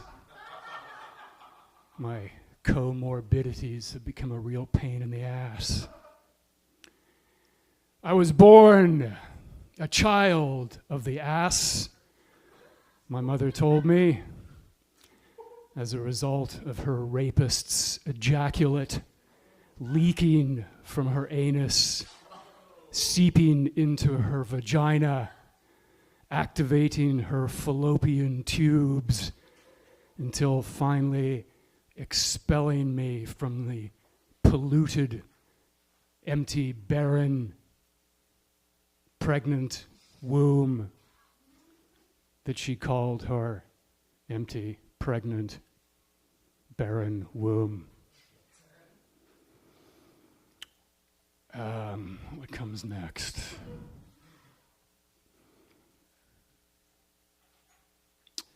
It's been a rough week. I'm doing all right now, but it's been a rough week. A friend of mine got kicked out of a local yoga class I was attending for sporting some controversial ink. Apparently people took offense at his swastika tattoo. I mean, come on. We all know the swastika has its origins in ancient Hindu culture, a culture that has spawned, amongst other pacifistic disciplines, yoga, a belief system that espouses vegetarianism, which is a lifestyle that was wholly and fully embraced by Adolf Hitler, a renowned and fervent animal lover, thus bringing to completion the Hindu circle of life.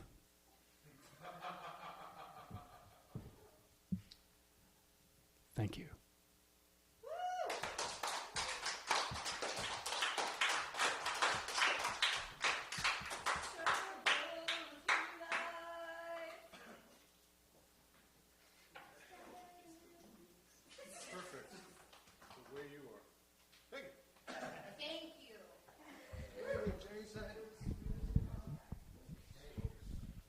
Jason Thompson, everyone. Jason, please pick up the microphone beside you. Yeah. Are you a controversial person? I don't think so. Is there a controversy right now in your life that interests you? Whether media or personal? Not really. So you avoid it? I'm just not aware of it. Is that an advantage, you think, or is that simply your personality type? I think there can be advantages to that, yeah. It's like sticking your head in the sand, I guess. You're not doing that, though. I think you've you've cultivated yourself by going to India. I remember you telling me that. What was beneficial from that experience? Were you in a ashram? Yeah. And in a nutshell, what did you gain from that experience? Well, India is magnificent. I guess it's classified as a subcontinent, but it's there's a travel writer named A.A. Gill. He's dead now, but he described India as the most other of all the places on the planet, in his opinion, and I think that's a good description. It's especially if I know you're not a Westerner, but for Westerners, I think that would probably be a good way to describe it, as Otherworldly. the most other of all the other places. You've maintained the practice of yoga on a daily basis. Yeah. Is that correct? What does it do for you? Well, it's a way of focusing without the benefits, without the interference of outside agents. So you're able to through breathing and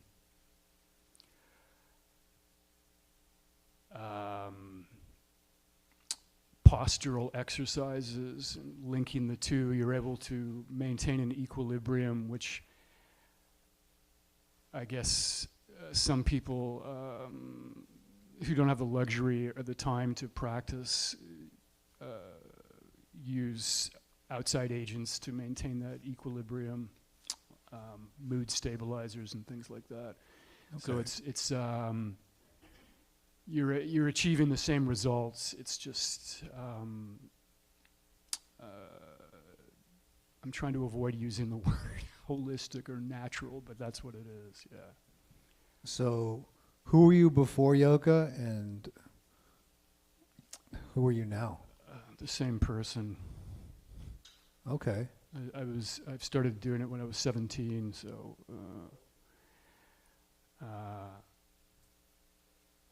so it was before 17 and after 17. Okay. Well, here's some controversy involving you. So we got a message on the CFTA Instagram of a woman who was disabled. She was offended by Jason's portrayal of a disabled, disgruntled man as wheelchair Sal.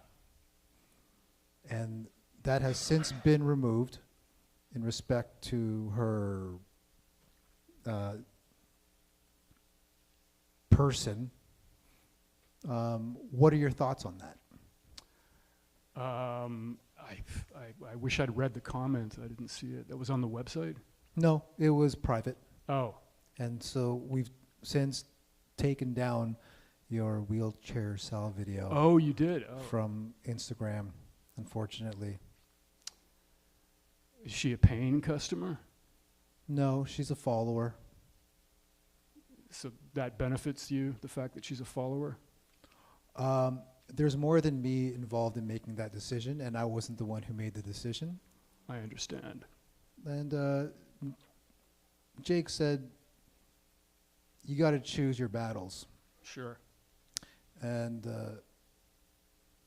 if I chose that battle, which I would, and say freedom of speech, it's not about the disability, it's about a guy with a disability who's able to just bypass the sympathy you'd feel for him by being a complete asshole, which makes it funny.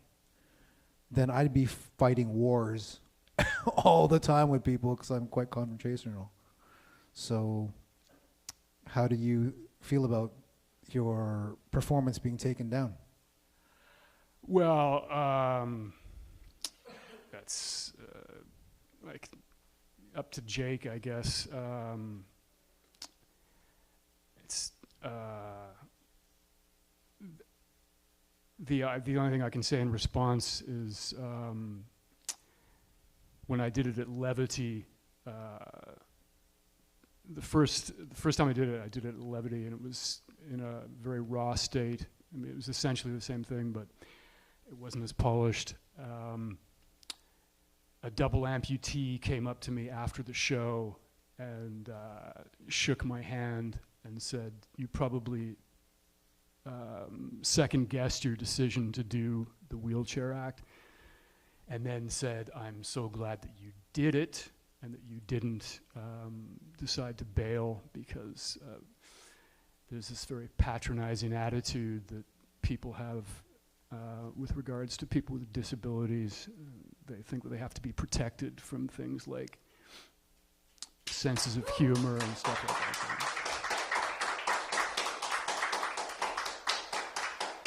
That's quite the opposite reaction to what we addressed. Well, you know, you're a young up-and-coming business, and I understand. Thank you for your understanding, Jason. And will you continue with Wheelchair Sal as a character to perform? Friday at the End Zone. Yes! Well, I hope you offend more people with disabilities. All the power to you. Thank you, In Dexter. your legless act. Thank you. Thanks, guys. Jason Thompson! Jason Thompson! Thank you, Dexter. Thank you, Jason. Hugs me up here. Thank you, man.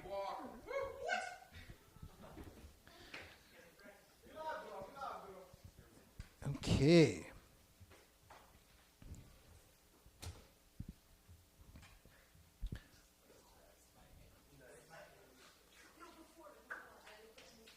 Hold on, Jason's making out with everyone.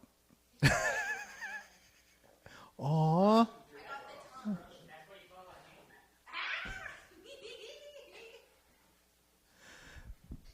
We are transitioning into our story mode because we have our next performer who identifies as a storyteller. Up next, the beloved, the talented, the ever so intriguing Mike Derbecker!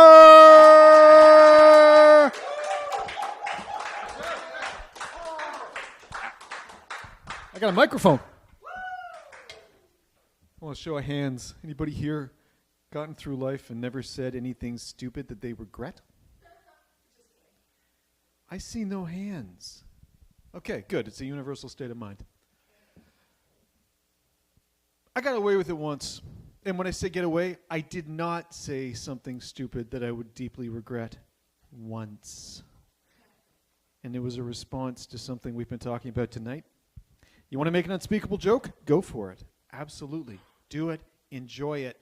Write it down.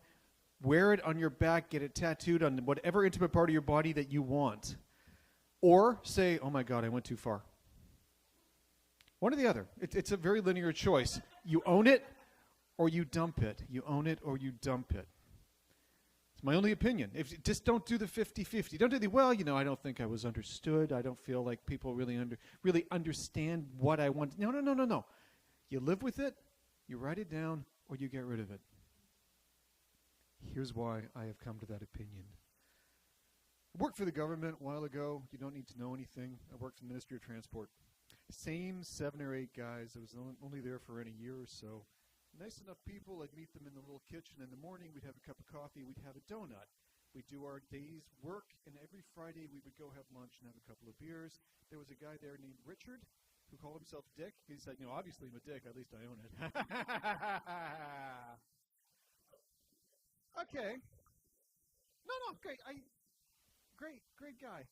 Little dark sense of humor. I don't care if he's got a dark sense of humor. I've got one. He would push it a bit far sometimes for the sake of effect.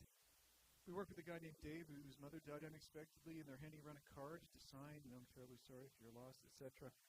He got the card. He looked at it and he said, "Here, I need a pen. What am I going to say? Dave, I'm sorry your mom's dead. Her prices were great, and she was wonderful in bed." Okay, no, it's funny. Don't worry. You can laugh as much as you want. He said this, and everyone went, "Oh, Jesus. Dick, man, what are you doing?" That's not unexpected. And it was a little abstract because the guy in question was not in the room. And it was far away. And, do you approve of it? No, I do not approve of it. Did I laugh at it? Yeah, I laughed like everybody else. That kind of split, I shouldn't do this, but I did do this. And, of course, he wouldn't do it, to the guy's face. And he didn't mean it and all that kind of stuff. You can parse it all these different ways. And he owned the bad joke. He owned it. Here's the problem. Around 3 months after this, I'm around 3 months away from leaving this particular job. One of the guys we work with, let's just call him Tony. I think his name was Antonio. I don't remember. Nice enough guy, big guy, like 6'2", used to be a football player, a little overweight by his admission. Always trying to lose weight. I put him at 6'2", maybe 280, 300 pounds. Did not know him well. I knew him well enough to do a little work for him. He would come to the Friday lunch every so often. Here's the problem. On a Saturday afternoon, he's riding around his backyard. His kid's on his back, and he says, "I feel funny," and he takes off his kid, and he falls over dead. 48 years old. He leaves a 5-year-old and an 8-year-old and his wife. This is not a good situation. I'm not horribly upset by this. I knew the guy, but I didn't know him particularly well. And I'm trying to deal with this. I'm sitting in the kitchen with everybody else on a Monday morning. We're all kind of sitting saying, "My God, he was so young. How does this happen?" And we're trying to process this. Dick comes in, goes, "Hey, guys, what's new?" And we say, "I don't think you've heard. Tony died over the weekend. He had a heart attack." And Dick, without really looking at anybody, went, "Oh, well, that sounds like a murder to me." He goes to the box of donuts, and he goes, "Hey, I got the murder weapon right here." "Yeah. Anybody dusted this?" And walks out of the room. Okay, it's funny. It's a great Family Guy bit. He leaves the room, and there were 4 or 5 people staring at each other because they had worked with Tony for the last 6 years. And they are very upset by this. I mean, there was kind of a chuckle, but there's also, the guy just died. The guy's body is barely cold. So they're muttering about this. Later on, I managed to talk to Dick, and he said, I think I went a bit far. And I said, "You do realize that this guy left a 5-year-old and an 8-year-old. And without irony, he looked at me and he said, "Well, he's a big guy. I mean, that's practically a ticking time bomb. Maybe it's better it happened now. Maybe they're better off without him." Anybody laughing? I'm not blaming you if you do. What I want to know is he doing this for effect? Or is he doing this because he doesn't give a shit? I don't know. But I'm thinking, this is what you're like when you're bored? I don't think I wanted to deal with this. I just thought, Dick, you've earned the name this particular time. Good for you. Be proud. Magnificent. There was enough chatter among the other guys that eventually, I don't know, HR gets involved. I don't know if they were asked or whether they just heard it. And I get this weird flood of emails from Richard saying, "You guys need a sense of humor." I mean, tragedy happens to everybody, and it is processed differently by everybody, and we all have to learn how to do this. And you guys laughed at my jokes previously. I don't know what's wrong with you. I think I am the victim here. And then around a day later, it's, you know what? I know what I said, but it's not what I meant to say. Obviously, I feel terrible about this, but I think you really should look at what I mean rather than the words that I've used, and maybe there's something wrong with you people. I'm not saying that there is. All of this going over and over and over again, and I don't care. I honestly don't care. I don't know him particularly well. He did corner me at one point, and he said, I feel like I'm being canceled here. But I'm not canceling you. I'm not blaming you. I'm not forgiving you. You said something. Great. You know what? I thought it could have been done at a better time. This is where I begin and end this. And there was a brief discussion about how I should take responsibility for this. And I'm ignoring him. I'm ignoring him. I'm ignoring him. Eventually, I leave the job.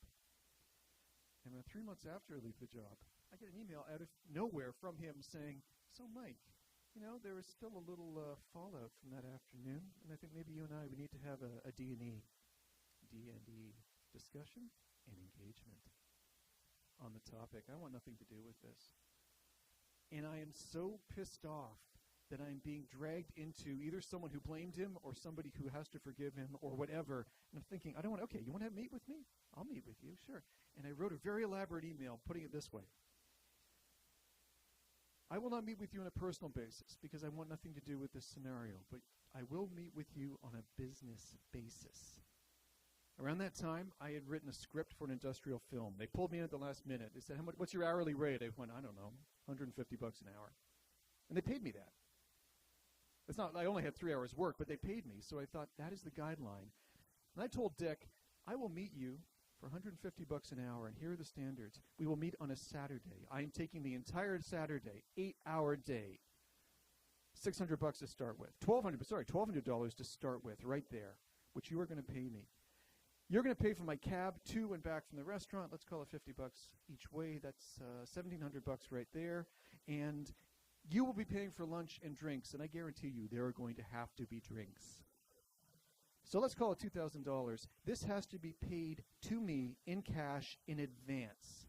I'll pay for the lunch out of it, but I want the money in my hand. This is what you are paying me to talk to you about. And there's the damage deposit. The damage deposit is an additional $2,000 because if you start whining, bitching, complaining, playing a victim, I'm just going to walk. This is entirely at my discretion.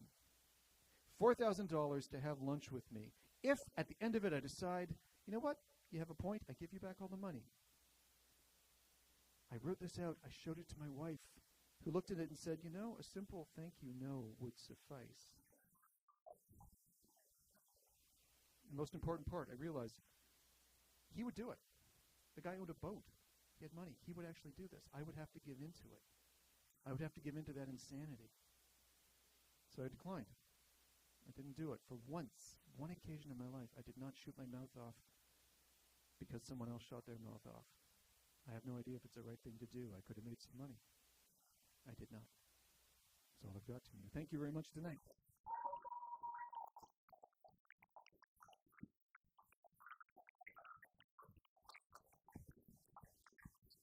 Mike! Aloha. So, you're not shy when it comes to controversy. Nope.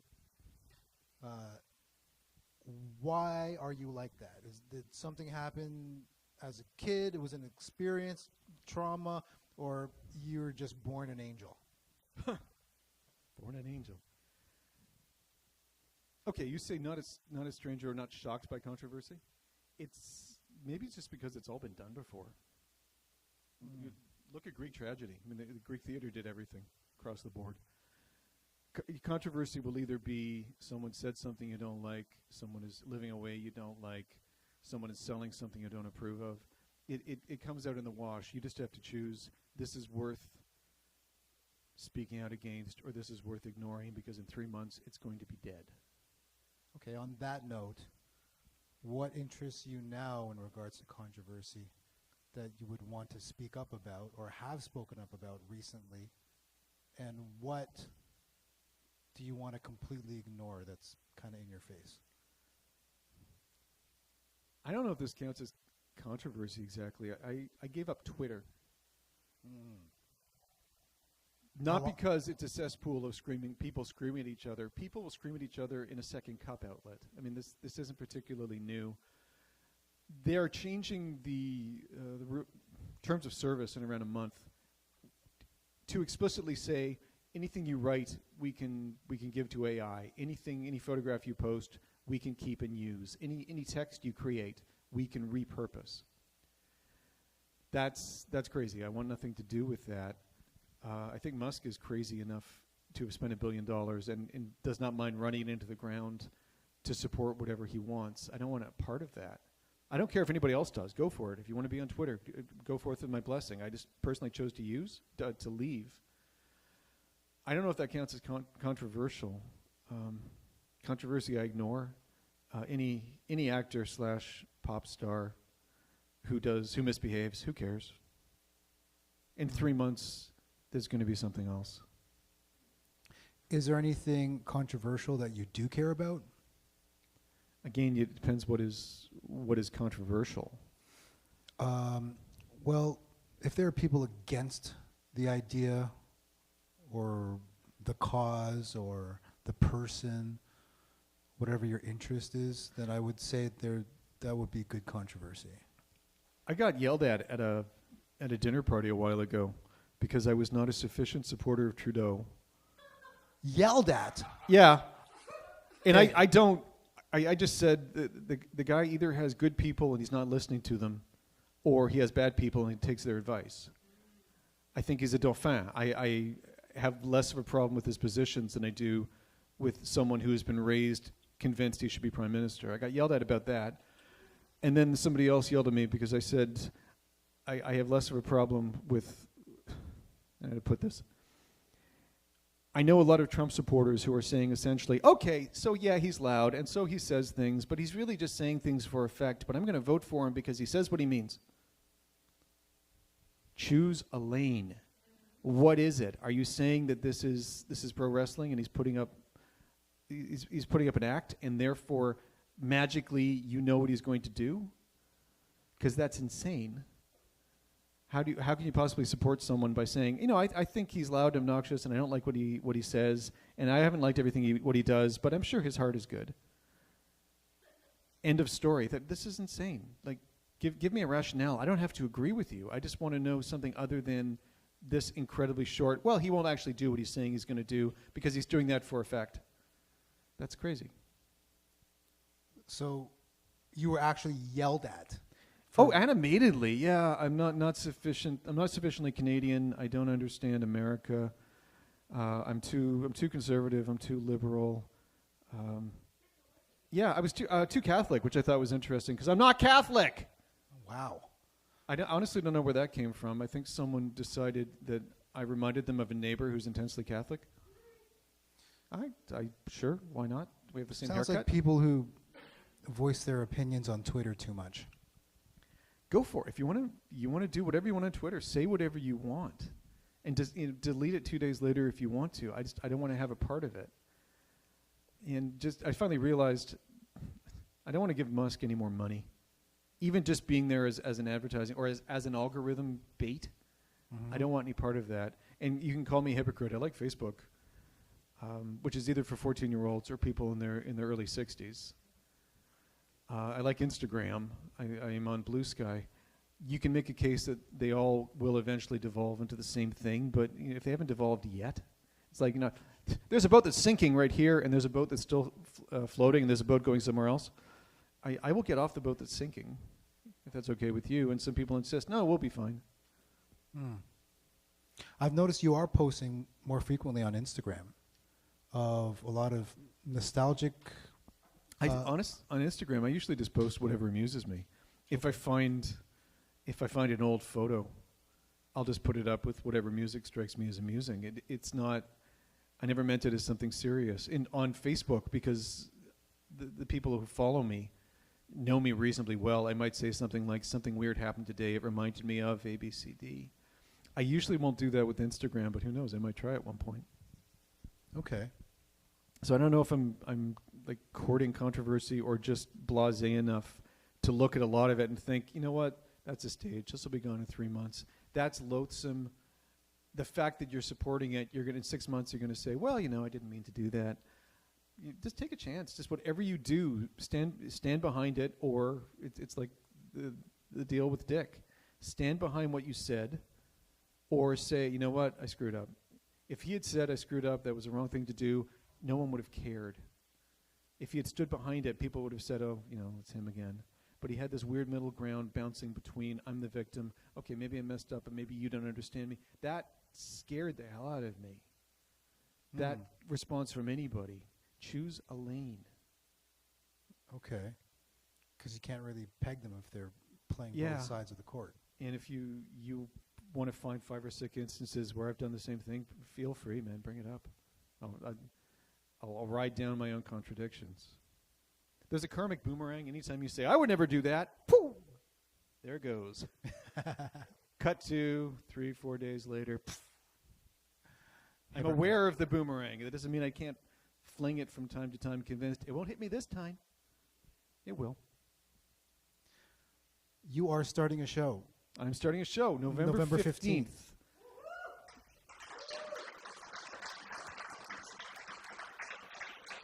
The topic of the show is keeping it together, and asking 6 talented people, including 2 of whom are in this room, 3 of whom are in this room, 4 if you count me.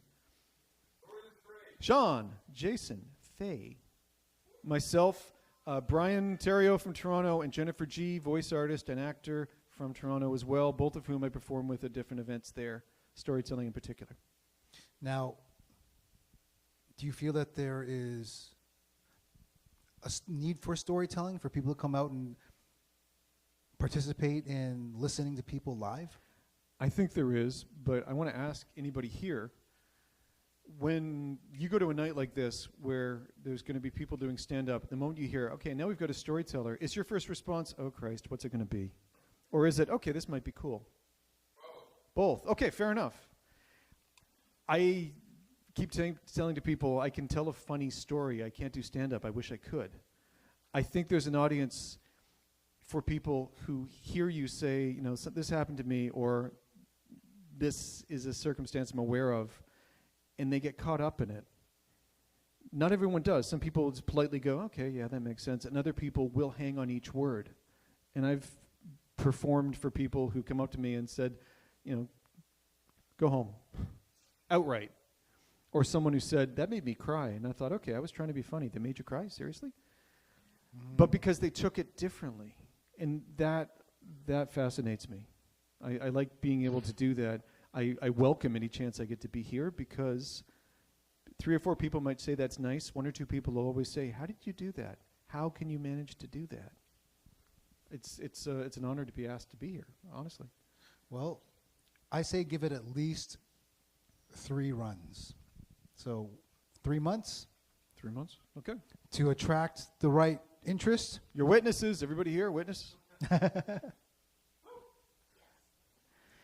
A round of applause for Mike Derbecker, everyone. Thank you, Mike. Time.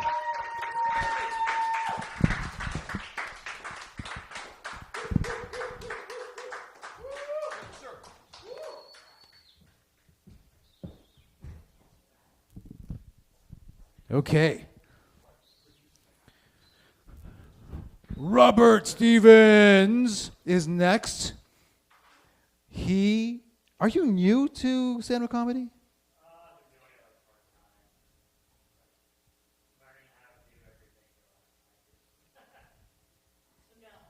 No. 5 years. Oh. Yes, he's mentioned that. Please give a warm round of applause for the ADHD master, Robert Stevens.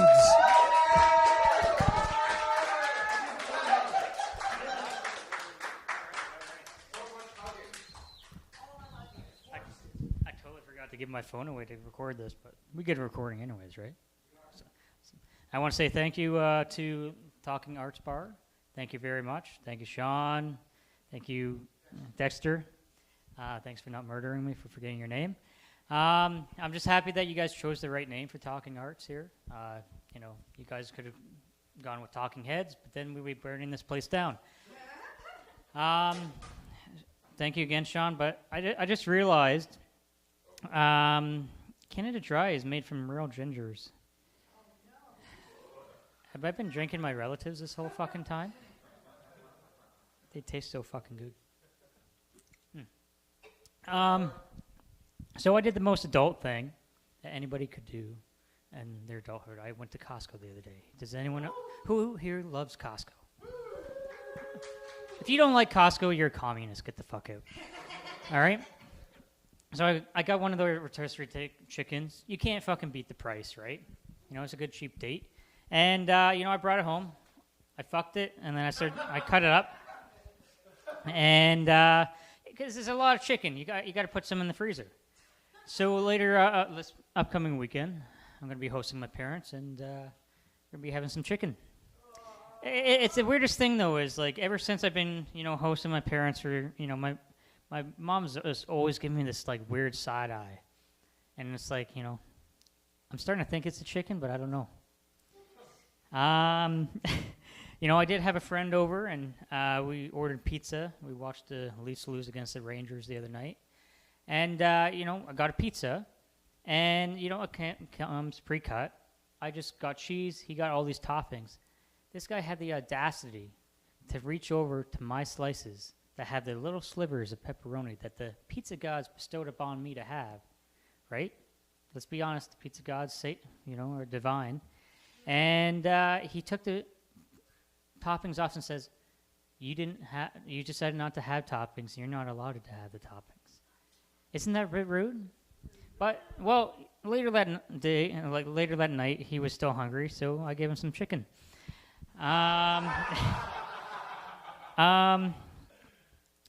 So the other day, I was also, you know, a bit of a revenge for the greasy hands on my greasy pizza. I saw this fantastic shirt that you can get, and it's a joke shirt, right? So I was thinking of getting Sean's face put on it, and in the center is Sean's face, but on the top it says R.A., it's a blank with his face, then I.S.T. Then you can choose between two letters, kind of like, you know, the red pill or the blue pill. You can choose between a P or a C. It got me questioning, what is worse, being a rapist or being a racist? Now can we have a show of hands? Who here thinks being a rapist is worse? See, everyone who did not raise their hands, I want you to look at the people with their hands up right now and realize that these people are okay with slavery. Those who have their hands up, and look for the people who didn't raise their hands because they might rape you. Speaking about non-consensual sex, has anyone ever seen like the new Alien movie? You know, the new Alien Romulus. You know, it's probably going to be canceled because, you know, there's alien, you know, people know that the aliens will impregnate them. But regardless, there's one group that really hasn't been properly, I would say, you know, put on the map in that film. And we all have, you know, a disabled friend. And I think disabled people need to be proportioned a bit more in the alien films. Because let's be honest, we all have someone maybe in a wheelchair or someone who has like super autism that would be like, you know, the xenomorph that takes that trait of the DNA will be 10 times fucking scarier. Like, let's be honest, you know, Stephen Hawking has a fucking xenomorph just jump out of his chest. Just fucking like, is like already knows how to like use like the buttons to like operate his fucking wheelchair. And it's all it's asking for is where the fuck the naked midgets are.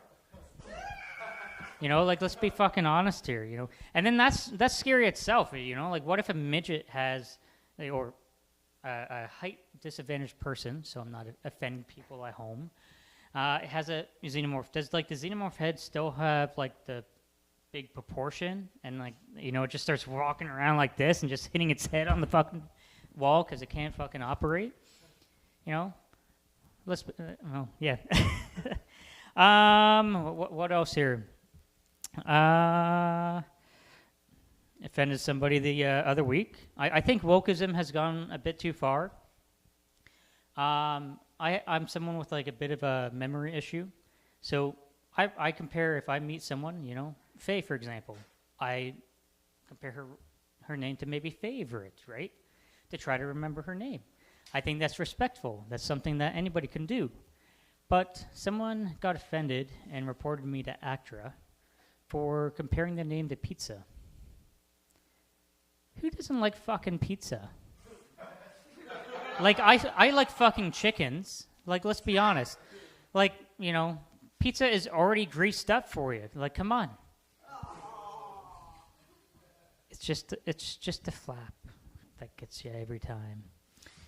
You just want to put it in your mouth, you know, and you get cheese from it too, right? One last joke before I end this. One of my favorite comedians of all time is Norm Macdonald. Yeah. Can we get a hand of applause for Norm Macdonald? Yeah. You know, sadly, he passed away during COVID from cancer. And, also his arch nemesis, O.J. Simpson, also passed away. But O.J. actually outlived Norm Macdonald. And who would have thought, outliving the great Norm Macdonald, he outlived his lawyer, let alone his ex-wife. But, hey, the glove didn't fit. If you don't believe, then you're racist. But I guess in the end of the day, in OJ's terms, everything ends up cancering out. Anyways, thank you guys so much. That joke, actually, for those at home that might get offended by that cancer joke, that's in honor of my cousin Daniel, who just passed away from stage 4 cancer. So there you go. A random applause for my cousin Dan. There you go. All right. Do you want this mic or? Robert Stevens, have a seat, please. That didn't go too bad, right? Not at all. So earlier today, you were talking about you having ADHD. Oh, I think it's a telltale sign. Or I can't say the R word. I'll get you canceled right away. But you said you suffered from a head injury. Oh yeah, so I had it all under control, and then I would say it was the worst tailgate party I've ever been to. Worst what? Tailgate party. Oh, tailgate party. It was like one of those like army tailgate things. I fully kind of don't really remember what happened because got hit in the head, but yeah. And then you had to go through. Just a ton of therapy, like it got, how it is, little things might bring out you're like a lot more of the post-concussion syndrome and army being military, saying to tough it out, go for a run a month after you've been smoked in the head, right? It's not really the best, but it kind of gives you a whole perspective. It's given me a perspective of just athletes who end up getting concussed, for example. Just a whole other level of respect because you're like, you've been through that sort of scenario before, and there's probably a reason why they don't let them like go talk on TV for like 2 years. True. So. But you seem completely fine, functional, and you're talking about all these complex ideas earlier. Yeah, like I was able to, at least through it, I finished, I took a year or two off. I ended up finishing my degree in laser physics. Laser physics? Yeah. What's laser physics? Laser and optics. So it was like physics oriented, but more for like light and optics and lasers. It just matches my voice with the nerdism, right? So, but I almost have a master's done in biomed physics as well, but I kind of put a pause on it to start my own project. What's that? So it's called MOM. MOM? Yeah, so we're almost done the patenting and waiting for the funding. Eventual like angel, knock on wood anywhere, I guess. But we'll be owning the patent for scanning for stuff like skin cancer through modern cell phones. So a lot of people don't realize is if you look in this room, how many people are there? Like, I'm gonna be nice and say there's 25 people in this room. About 65, yeah, 65 people. There's 65 people in this room. There's 100 people. So if you take about 66, so we're just transitioning from 1 out of 3 people in their lifetime to 2 out of 3 people in their lifetime are going to be diagnosed with a form of melanoma. It's something that we cannot avoid, even with maybe some of the vaccines coming out. And there's just not enough doctors. So,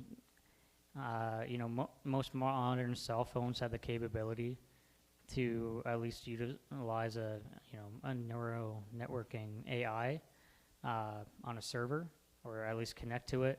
And then as long as, I feel that there's a QA, enforcement with it, which is the plan, you can at least keep a working specificity as high as say 95%.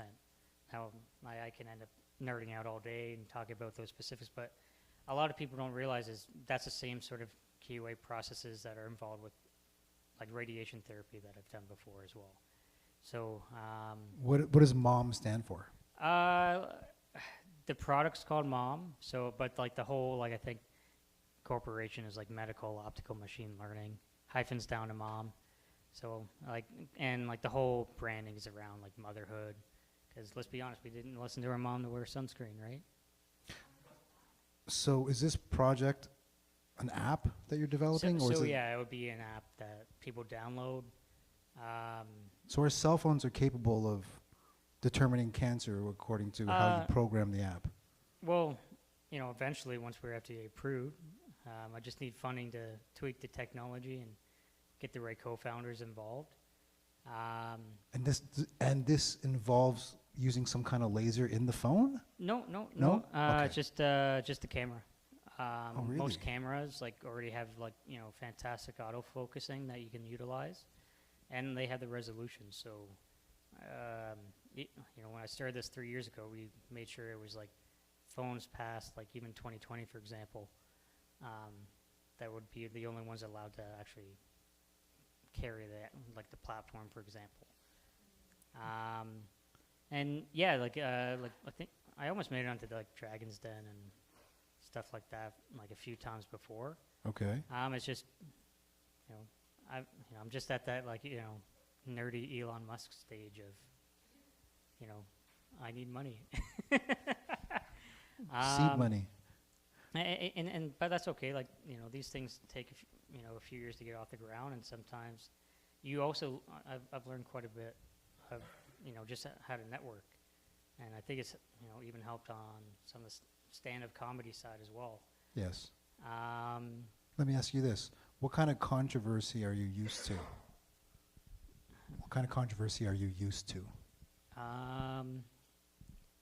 Well, I'm still single, so girls really don't like what I have to say. But I would say a big controversy, I would just say, getting outside of the science realm is, I think people need to stop getting offended and being very thin-skinned all the time. It's a habit that's been I think propelled that, and this is coming, I grew up with my father is he's disabled. My mother had epilepsy, still has epilepsy. I always had kids going and mocking my dad in front of his door. But it's in the end of the day, I don't blame the kids or anything like that, because they're just kids, right? Yes. Overall, it's I think we just need to get above that. Teach our kids that you're not glass, you're a human being, right? So I guess that's the point, is sticks and stones, right? I think is not really being taught nowadays. So, other controversial stuff that I think of, I think the Democrats not the Democrats, I think corporate lobbying actually was the cause of stuff like Roe versus Wade being overturned. Because I even though I am a vaccine believer, I don't believe in forcing people to get vaccinated. Because in doing so, that opened the doors for Roe versus Wade and people controlling other people's bodies, which people so hardly fought for 50 years, especially for a lot of those states who had just had a lot of those abortion rights, allowed. So, Okay. I don't know if that's a big political jump there, but, Well, sounds like you're for freedom of choice. Freedom of choice is freedom to do whatever, I think people just need to start minding their own fucking business. But again, You're talking about folks who, there's a group that wants everyone to get, vaccinated, and then they freeze a bunch of people's accounts. But then, thankfully, I think they actually did arrest the people. But I don't get how, at the same time we're allowing people to wave, Taliban and Al-Qaeda flags in the same country, right? These are the same people that, I know a lot of stories from friends who went overseas. These organizations are not, they're not nice. There's stuff like that. I don't know if that makes sense to anybody, but I don't think, Canada's very open to I'm very open to multiculturalism here, but we shouldn't be allowing people to be waving Taliban flags.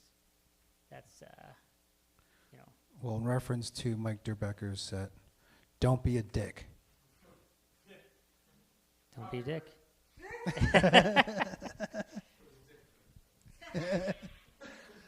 Robert? I was going to say, though, for Mike over there, you said there was going to be an open mic. I'm just wondering when he's dropping his pants.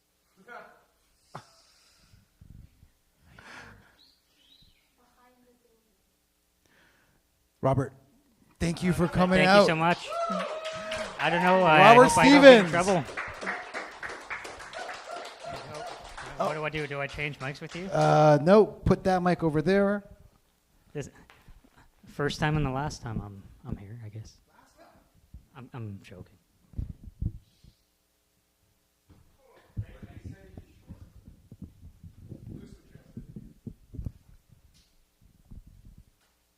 Okay.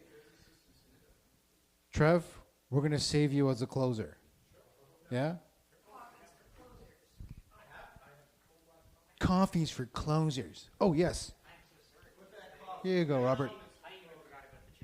Okay, next on the stage, please welcome Big Neil. That's your stage name, Big Neil. Obligatory hug. Why, thank you. Hello, hello. Can we get a big howl for your host, Dexter? Woo! Woo! Anyways, by God, it's good to be back. By God. Anyways. But yeah, that reminds me of the other day. We're talking about all this controversy, all this controversy. Gets to your head, So I went to the fridge and I accidentally grabbed -1 beers, and God, do I feel a lot worse. I don't know.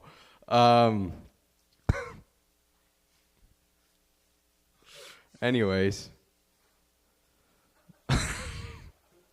But that reminds me of the other day, speaking of drinking, I was drinking and driving the other day. Yeah, boo. And then I accidentally hit a Kung Fu master.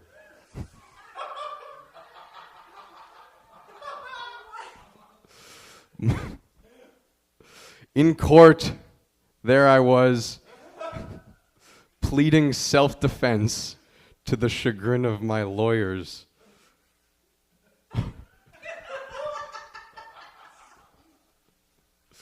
The Kung Fu it was a tough sell, but I was acquitted on all charges. I don't know.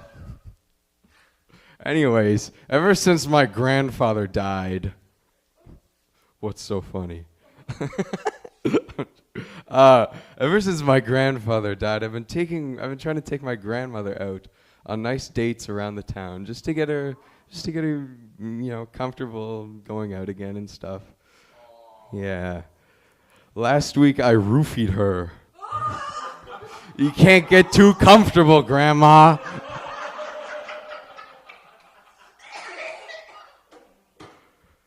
Anyways.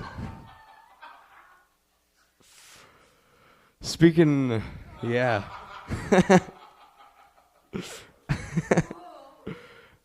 Here's a hidden talent of mine, you know. One thing that people don't know about me is, you know, I can actually take all of my suppository pills in one sitting. Oh, wow.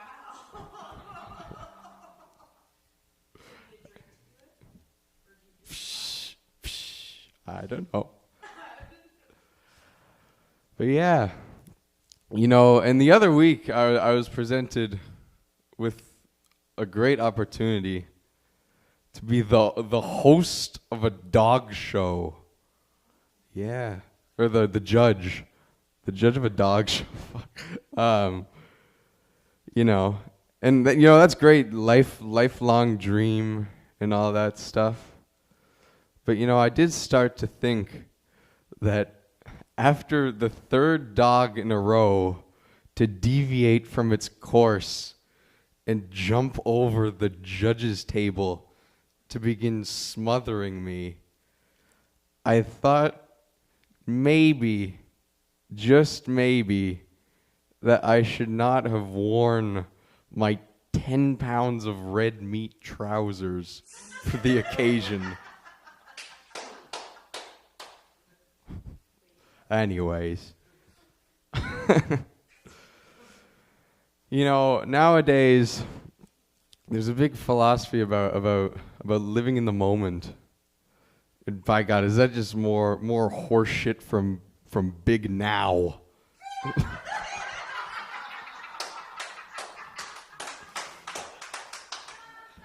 know, trying to get you away from the little guys like dwelling on the past and dreading the future.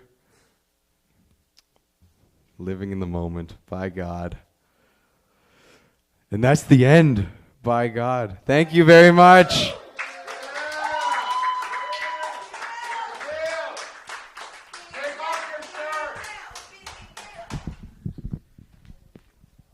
Actually, it's Big Neil 69. Yes.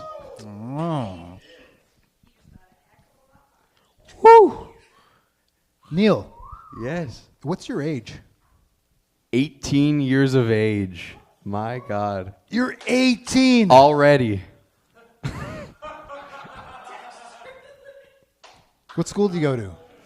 I'm at McMaster right now. What are you taking? Mathematics. Oh, you're a math guy. Yeah. You intimidate me already. No, I shouldn't. When did you start liking math? Ooh, I don't know. But like probably when I started really hating everything else. I don't know. I just wasn't like, that's the truth. I just wasn't like really good at anything else, you know. Like even like other like sciences, like physics. My God, that shit is so goddamn hard. But So it was like the Fibonacci sequence, something like math related? yeah, it's the universe. It's everything. It's in all of us. The way we're sitting right now. It's we're all Fibonacci deep down. I don't know. What's controversial in the math world? Oh my God. Ooh. That's the thing. You know, I like I've grown I've grown dissatisfied with, I don't know, the state of academia, you know? Like that sounds a lot smarter than like whatever like bullshit I'm about to say, but like I don't know. I feel like it's lost like its direction, its purpose. What's the original purpose of like figuring math? I don't know. But like academia, like learning in general, it's supposed to be like discovering the truth, you know? It should like, you know. But I don't know. It's become kind of a circle jerk, you know. I don't know. like a But and So Yeah. what's your personal experience about this? I don't know. I'm just a student. I've seen the jerk circles.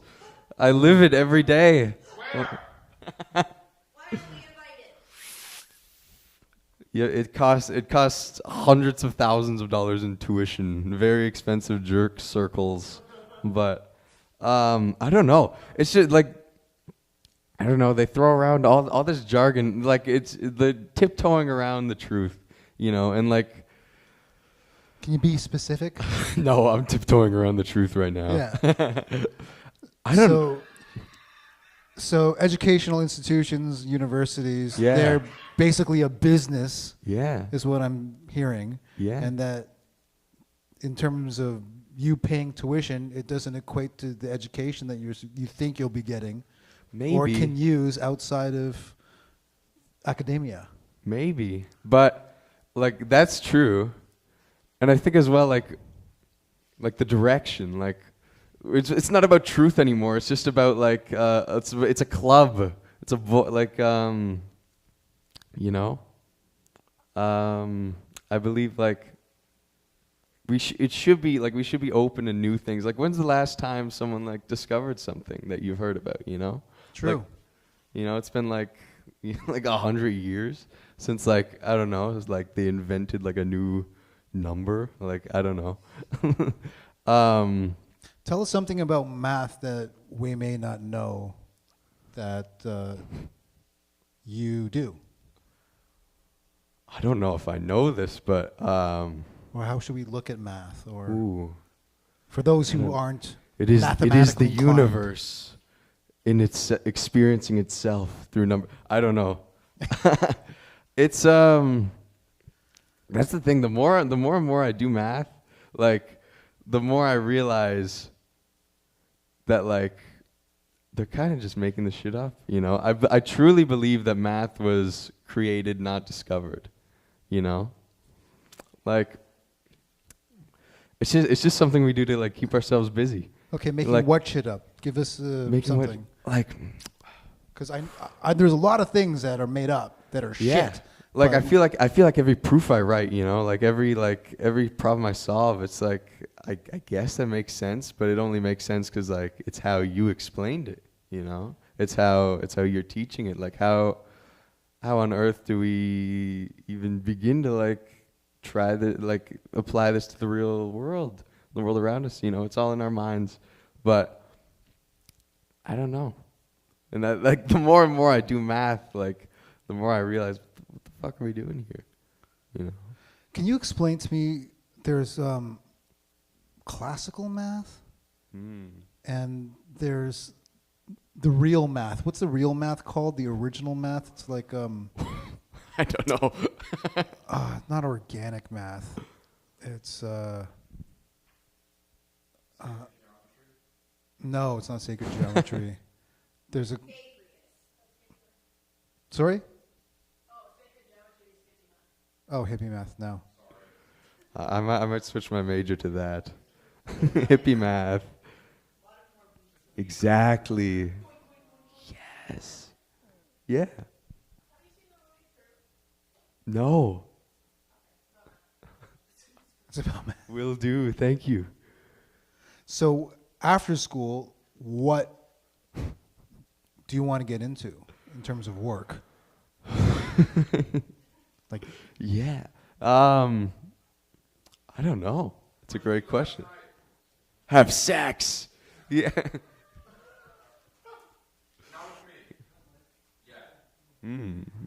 Oh, that's controversial. Would you like to talk about your sex life? My sex life. I don't know. Mathematician with a sex life. I guess there's a...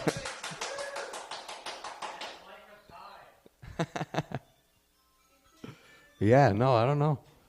It's dope. Sex is dope. I've been there. It's pretty cool.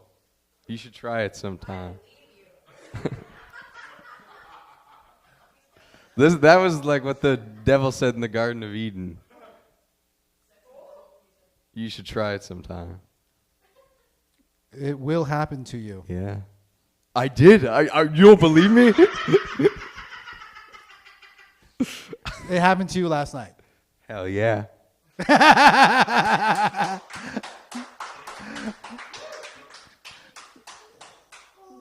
So you act, okay. A round of applause for Big Neil 69.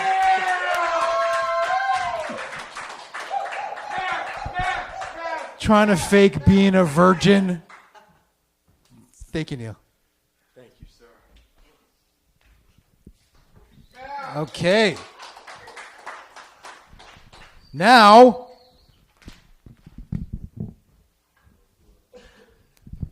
our closer for this evening. You guys waited long enough. Thank you for your patience.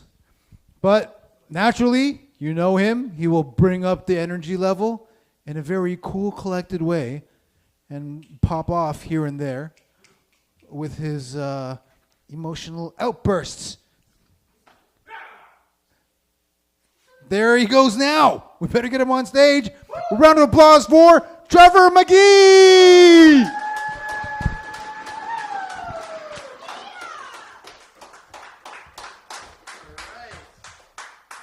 Sweet. Yeah. Clapping. Yeah. I like you people. Thank you so much. I appreciate that.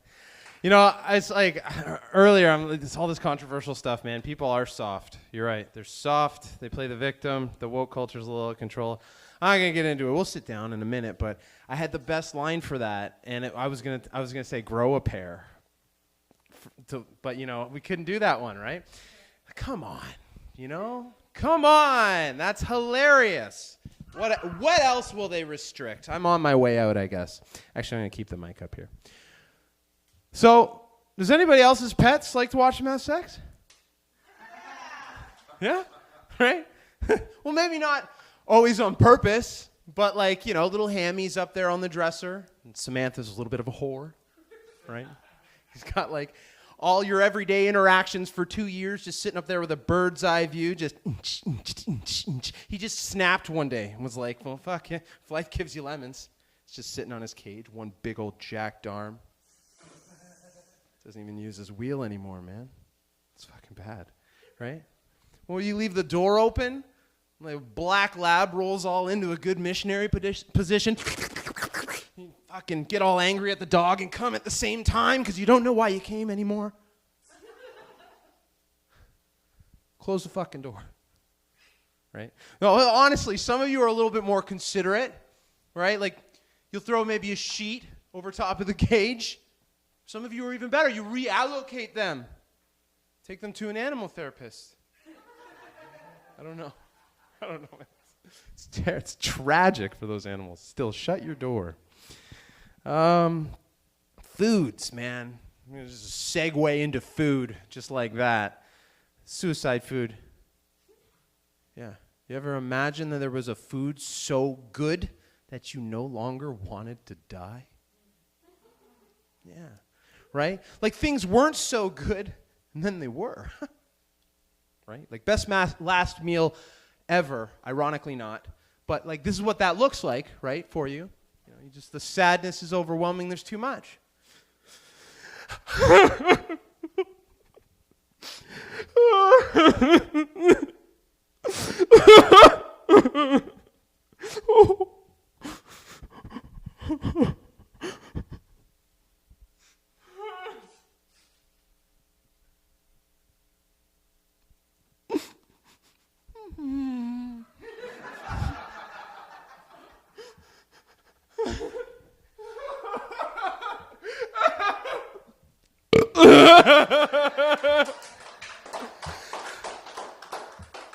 Back to Netflix and depression. No. It's there's controversial foods out there, though, isn't there, right? Say pineapple on pizza to an Italian, you'll just fucking keel over and die. Start stabbing people. One of those two things will 100% take place. Right? What about like black licorice?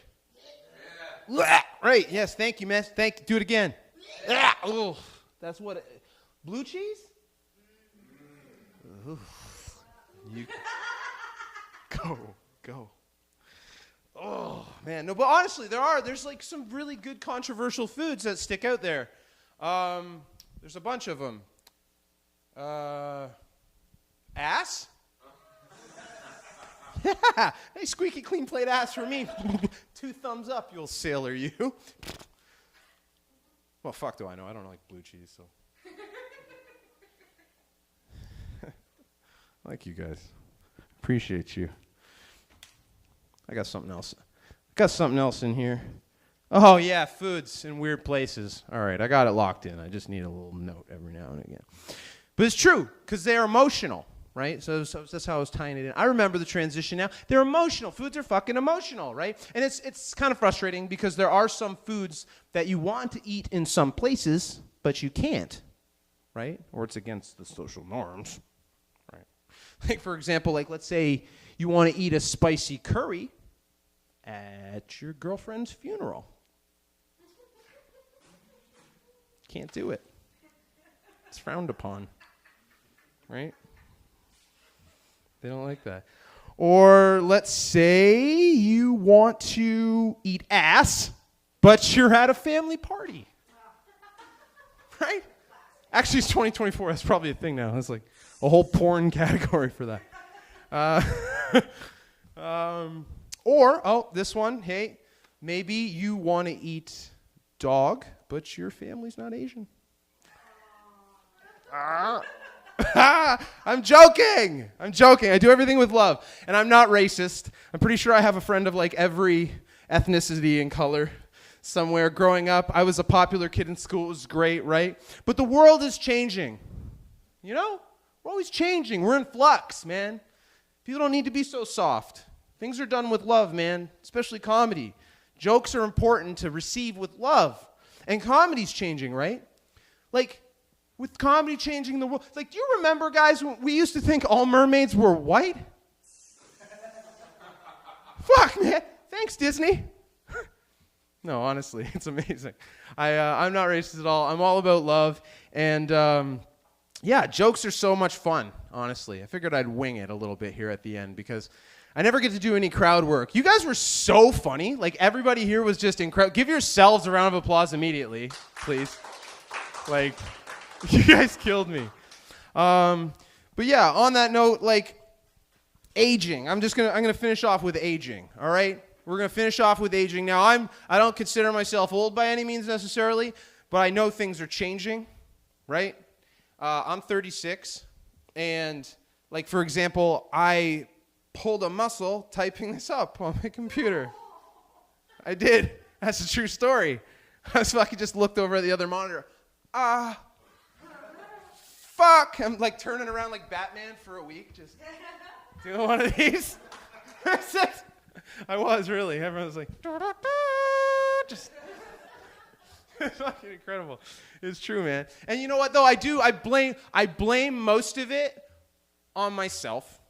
I haven't taken care of myself over time. Like, I get it. You're not supposed to go to Costco, right? Who said Costco is like the best? Was it?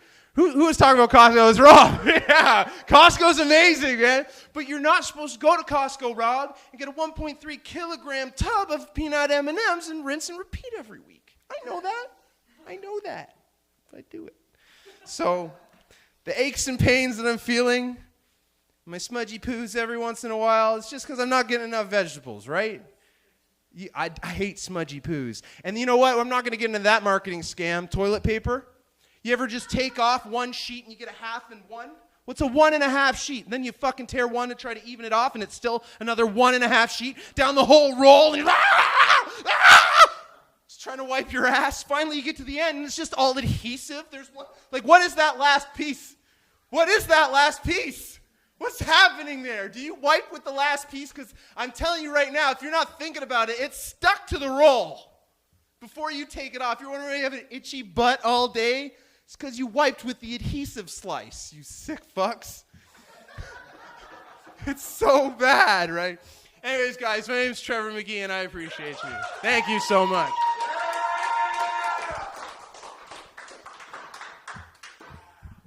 Thanks. Trevor McGhee! Thank you. Have a seat, please. Thank you, Dexter. I don't know why I always grab my nipples. Oh. Because they depress you. Feels good. Brings my energy back down. That's right. I recommend steroid creams to A what? Control your happiness with a. I recommend steroid creams. Steroid creams. Referring back to Gabby's set with the depressed Oh, nipples. yeah. To control your happiness, just push those nipples to depress yourself. So, what's interesting, I found when you were sharing your story early on when we met.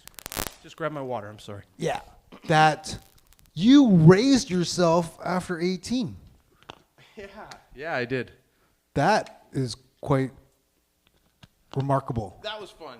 Because you could easily have been just some wandering vagabond. I could have been bad. I feel like I was a pretty smart person, so if I had gone the other way with my circumstances, it would have gone to evil. You know, like I could be a superhero or a supervillain in life. I was like, you know, you have that feeling. I don't know if you guys have this like vision of like who you could be. Can you briefly share the same story with the audience? Yeah. I mean, so I was in high school. My parents weren't getting along. I didn't know. I thought things were hunky-dory. And I was a mildly ignorant kid, even though I had a small bit of intelligence. And one day, they just came to me and were like, hey, man, we're getting a divorce. House is being sold. Mom's moving this way. Dad's moving this way. You're 18. Good luck, champ. And I was like, oh, well, oh, shit. Well, can I come stay with any of you? No, not so much. So, okay, no money, still in high school, just finished getting knee surgery for an injury I got in football. So I'm on crutches, and I have my life's belongings on my back. And this was coming from, like, not a necessarily broken home to which I knew. But, like, whatever happened to my parents messed their heads up so much that I was, like, not even a second thought at that point. So I said, well, I could hobble around and get trashed and become a hobo and just be lazy and submit to the things that are easy, or I can get to fucking work. So unfortunately, I tried to get assistance from the government. There was issues with my paperwork and all this shit started happening, and I was like, I had to wait months for all this stuff to go through for my assistance. I ended up getting credit cards just to stay alive for a short period of time, which is shit when you're 18, right? I had to kind of fight along that growing up. But I went to the library every day, and I printed off resumes, like a stack of resumes, and I would just hobble my ass around the city and hand them out, and I would cross and just start talking to people on my venture. I'd work my way up, Brant Street. Well, I grew up in Burlington, by the way. But like up Brant, down Guelph, up Walkers, down Appleby, and I'd find all these people and relationships I'd build along the way, kind of just learning to talk. Because I had all this time, and I'd be in different areas of the city, and I didn't always have enough money to bus, so I'd literally on foot going literally business to business, every business. Learning about what to say, how to say, all these responses. And once you hit like 1,000 businesses in the city, you know how to talk to every manager. You know what they want. You know what kind of a liability you are on crutches. You just start to kind of get what to say and how to get a job. And funny enough, because of the crutch thing, I was just that was an issue, man. People didn't want to give me a job at all. But every morning I'd putter my ass back down to Joe Dog's, and I had kind of like a place in this like little ravine area where I was just crashing and keeping my shit, and there was trees over above, so it mostly kept me dry. And so I was just waking up, and when you're a bum, the sun hits your face, so that's how you wake up. It's like 5:36 in the morning. You're like, shit, oh man, and you just go. And there was this guy who always used to like load the back of Joe Dog. His name was Shane, and he was always loading it up, the ATS truck, and getting all this produce and all this prep in the mornings. And I'd always hobble over, and I'd be like, yo, man, like, you gonna give me a job today? Like, he's like, oh, what are you doing? You're on crutches or whatever. And I was like, oh, come on, man, hook me up. And I would just kind of like build this relationship. He's like, what are you doing around here every morning? I'm like, I'm looking for a job for you. And I would just be like super persistent with him, like jokes. And he was super down to earth, but like, he's like, I can't put you in a kitchen on crutches. It's not gonna work. And then one day I just kind of sucked it up and was like, I'm dropping the crutches. it's going to heal anyway. I don't care. I'm forcing it to heal because I won't be able to survive if I don't make money. So I just dropped the crutches and was like, yo, man, you ready to give me a job? Like, like just standing there. And he's like, yo, you're off the crutches? I'm good. Yeah, man, I can do whatever you need. Like, and so I went to work. Just like doing dishes and cooking, and within like a week or so, he's like, man, you're amazing on the dish. Like, I want to put you up on the cook. So I started doing salads. I moved my way up and learned the kitchen and all that stuff. And they're like, yo, man, like, we're going to throw you on security. And I started working security until 2 a.m. I got a job at Walmart because I wasn't making enough. So I was opening Walmart as customer service manager, and then I would go to the dinner rush, and then I would close Joe Dog's at 2 until 2 a.m. Every day they had security, and then the sun would hit my face at 5:36, and I'd rinse and repeat. Like, not much sleep, man. How long did you do that for? It was like 9 months. Wow. Yeah. And the you're winter sucked dick, but like if you get a good sleeping bag, you're good. People are bitches. People are bitches. Like, you can stay alive, man. People just aren't resourceful. They don't, I don't know. I grew up a little different. I grew up without, like, softness, victimness. I see, this is when we get into this controversial shit. Mm-hmm. Don't even get me started, man. I lose friends, but I like it that way. It's a good filter, right? Great. The soft people fall off. The people who aren't little pussies are like, oh, I'm scared, I'm hurt by your words and this and that. They all fucking stick around. It's easy. It's so easy. What controversy is interesting to you right now? See, I don't get too involved with it. It's not often I'm up here sharing my opinions other than if it's in joke form. Yes. But,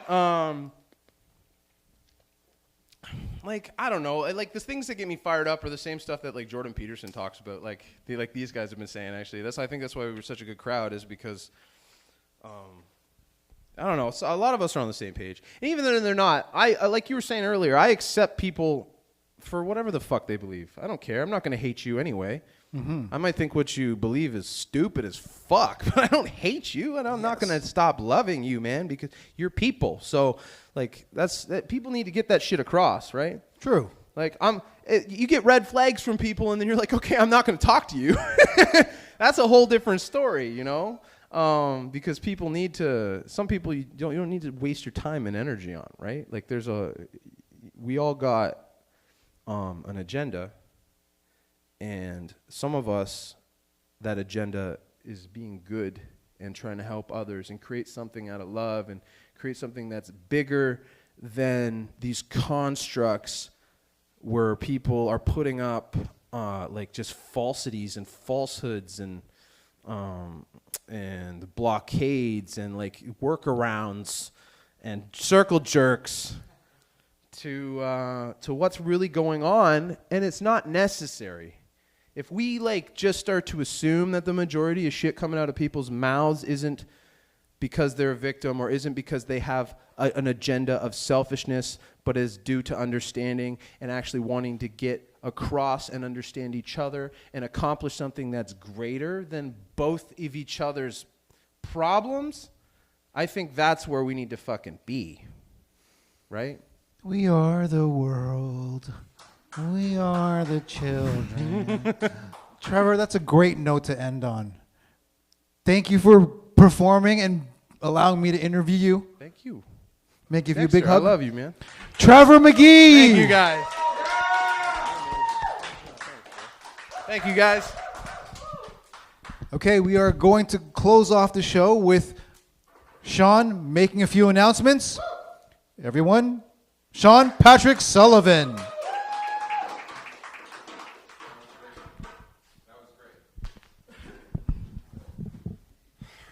I'm going to keep... Where's the camera? Which camera's working? Okay. I know where to put my attention. All right, eyes up here. And by here, I mean here. We got a lot of housekeeping to get through, so I'm going to try to make it quick, all right? First of all, Dexter, great show. I want the entire world to know that moving forward, the schedule at the CFTA is as follows. Monday is the weekly podcast, and this is a very special setup. We're going to be alternating hosts and formats. So on our A weeks, it's Dexter with a pre-screened list of comedians with 1 or 2 lotto slots. And on B weeks, it's going to be our founder and God, Jake, doing long-form 90-minute conversations with maybe a musical opening act, maybe a comedian opening act, but he's going to be diving back into those topical, happening, groovy conversations with people who make more money than us that we all have been looking for and just needing to get into. So let's give it up to that.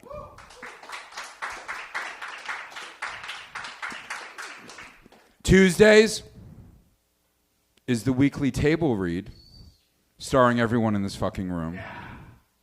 That's right. I don't know what's happening here. It's not like we're trying to cast our friends because we like hanging out together. It's just there's only so many people who return my calls. So you have been seeing people developing and becoming legends, superstars, icons. And tomorrow, I'm really happy to announce that Christian Reimer will be hosting Family Guy Live, starring Trevor McGhee as Peter Griffin and his real-life fiancée, Rachel Webb, as Lois. Faye is going to be our Meg. I want to play Brian, but I don't know if it's going to happen because there's a bunch of other people. Jason, who had to leave, is going to be in the show.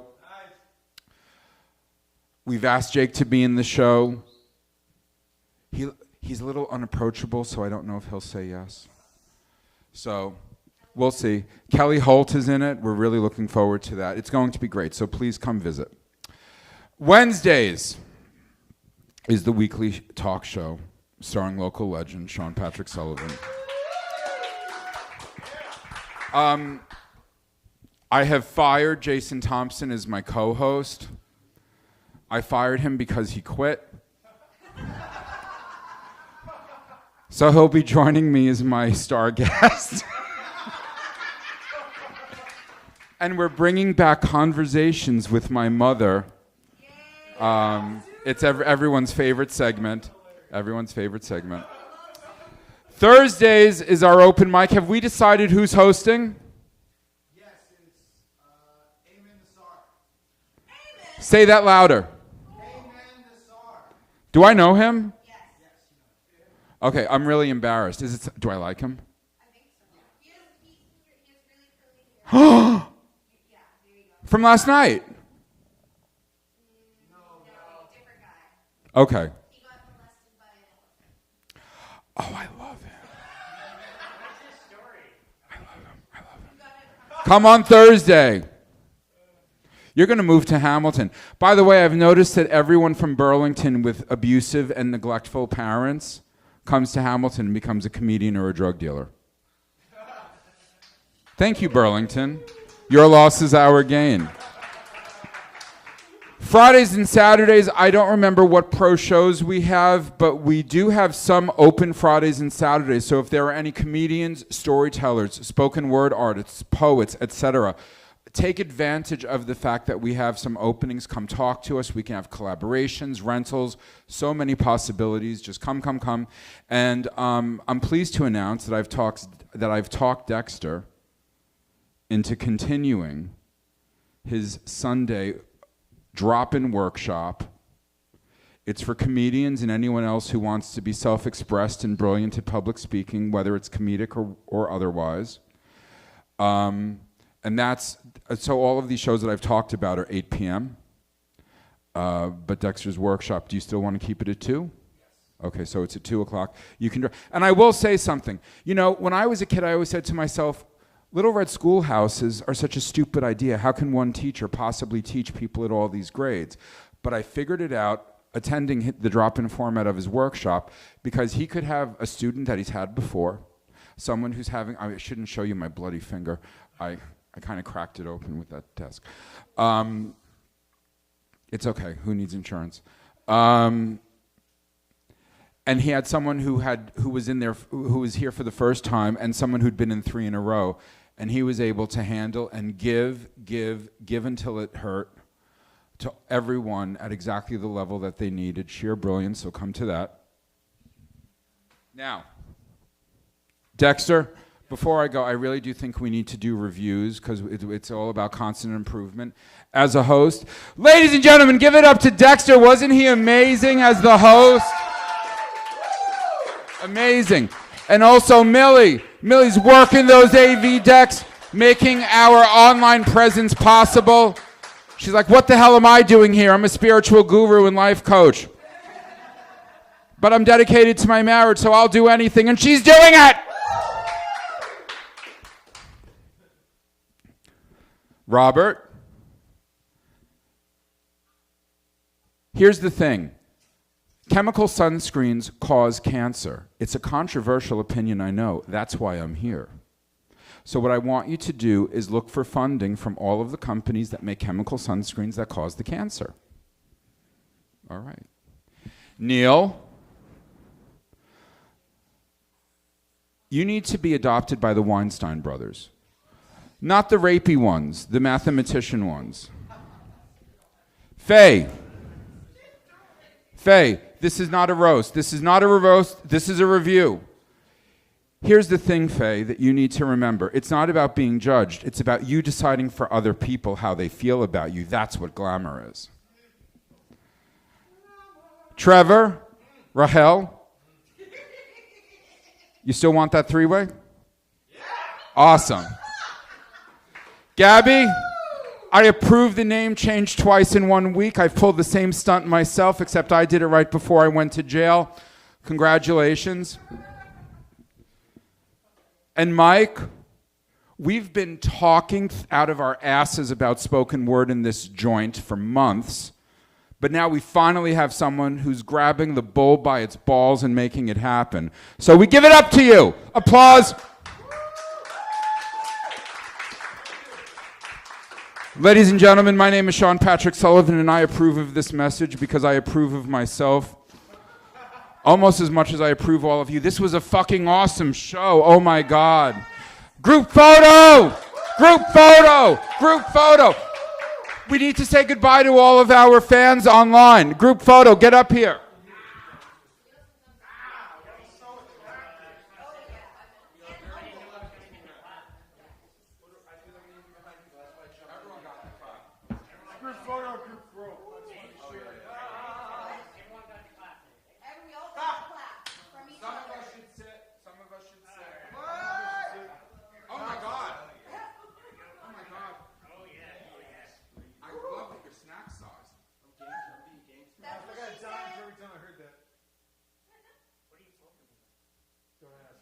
And say goodbye to the crowd.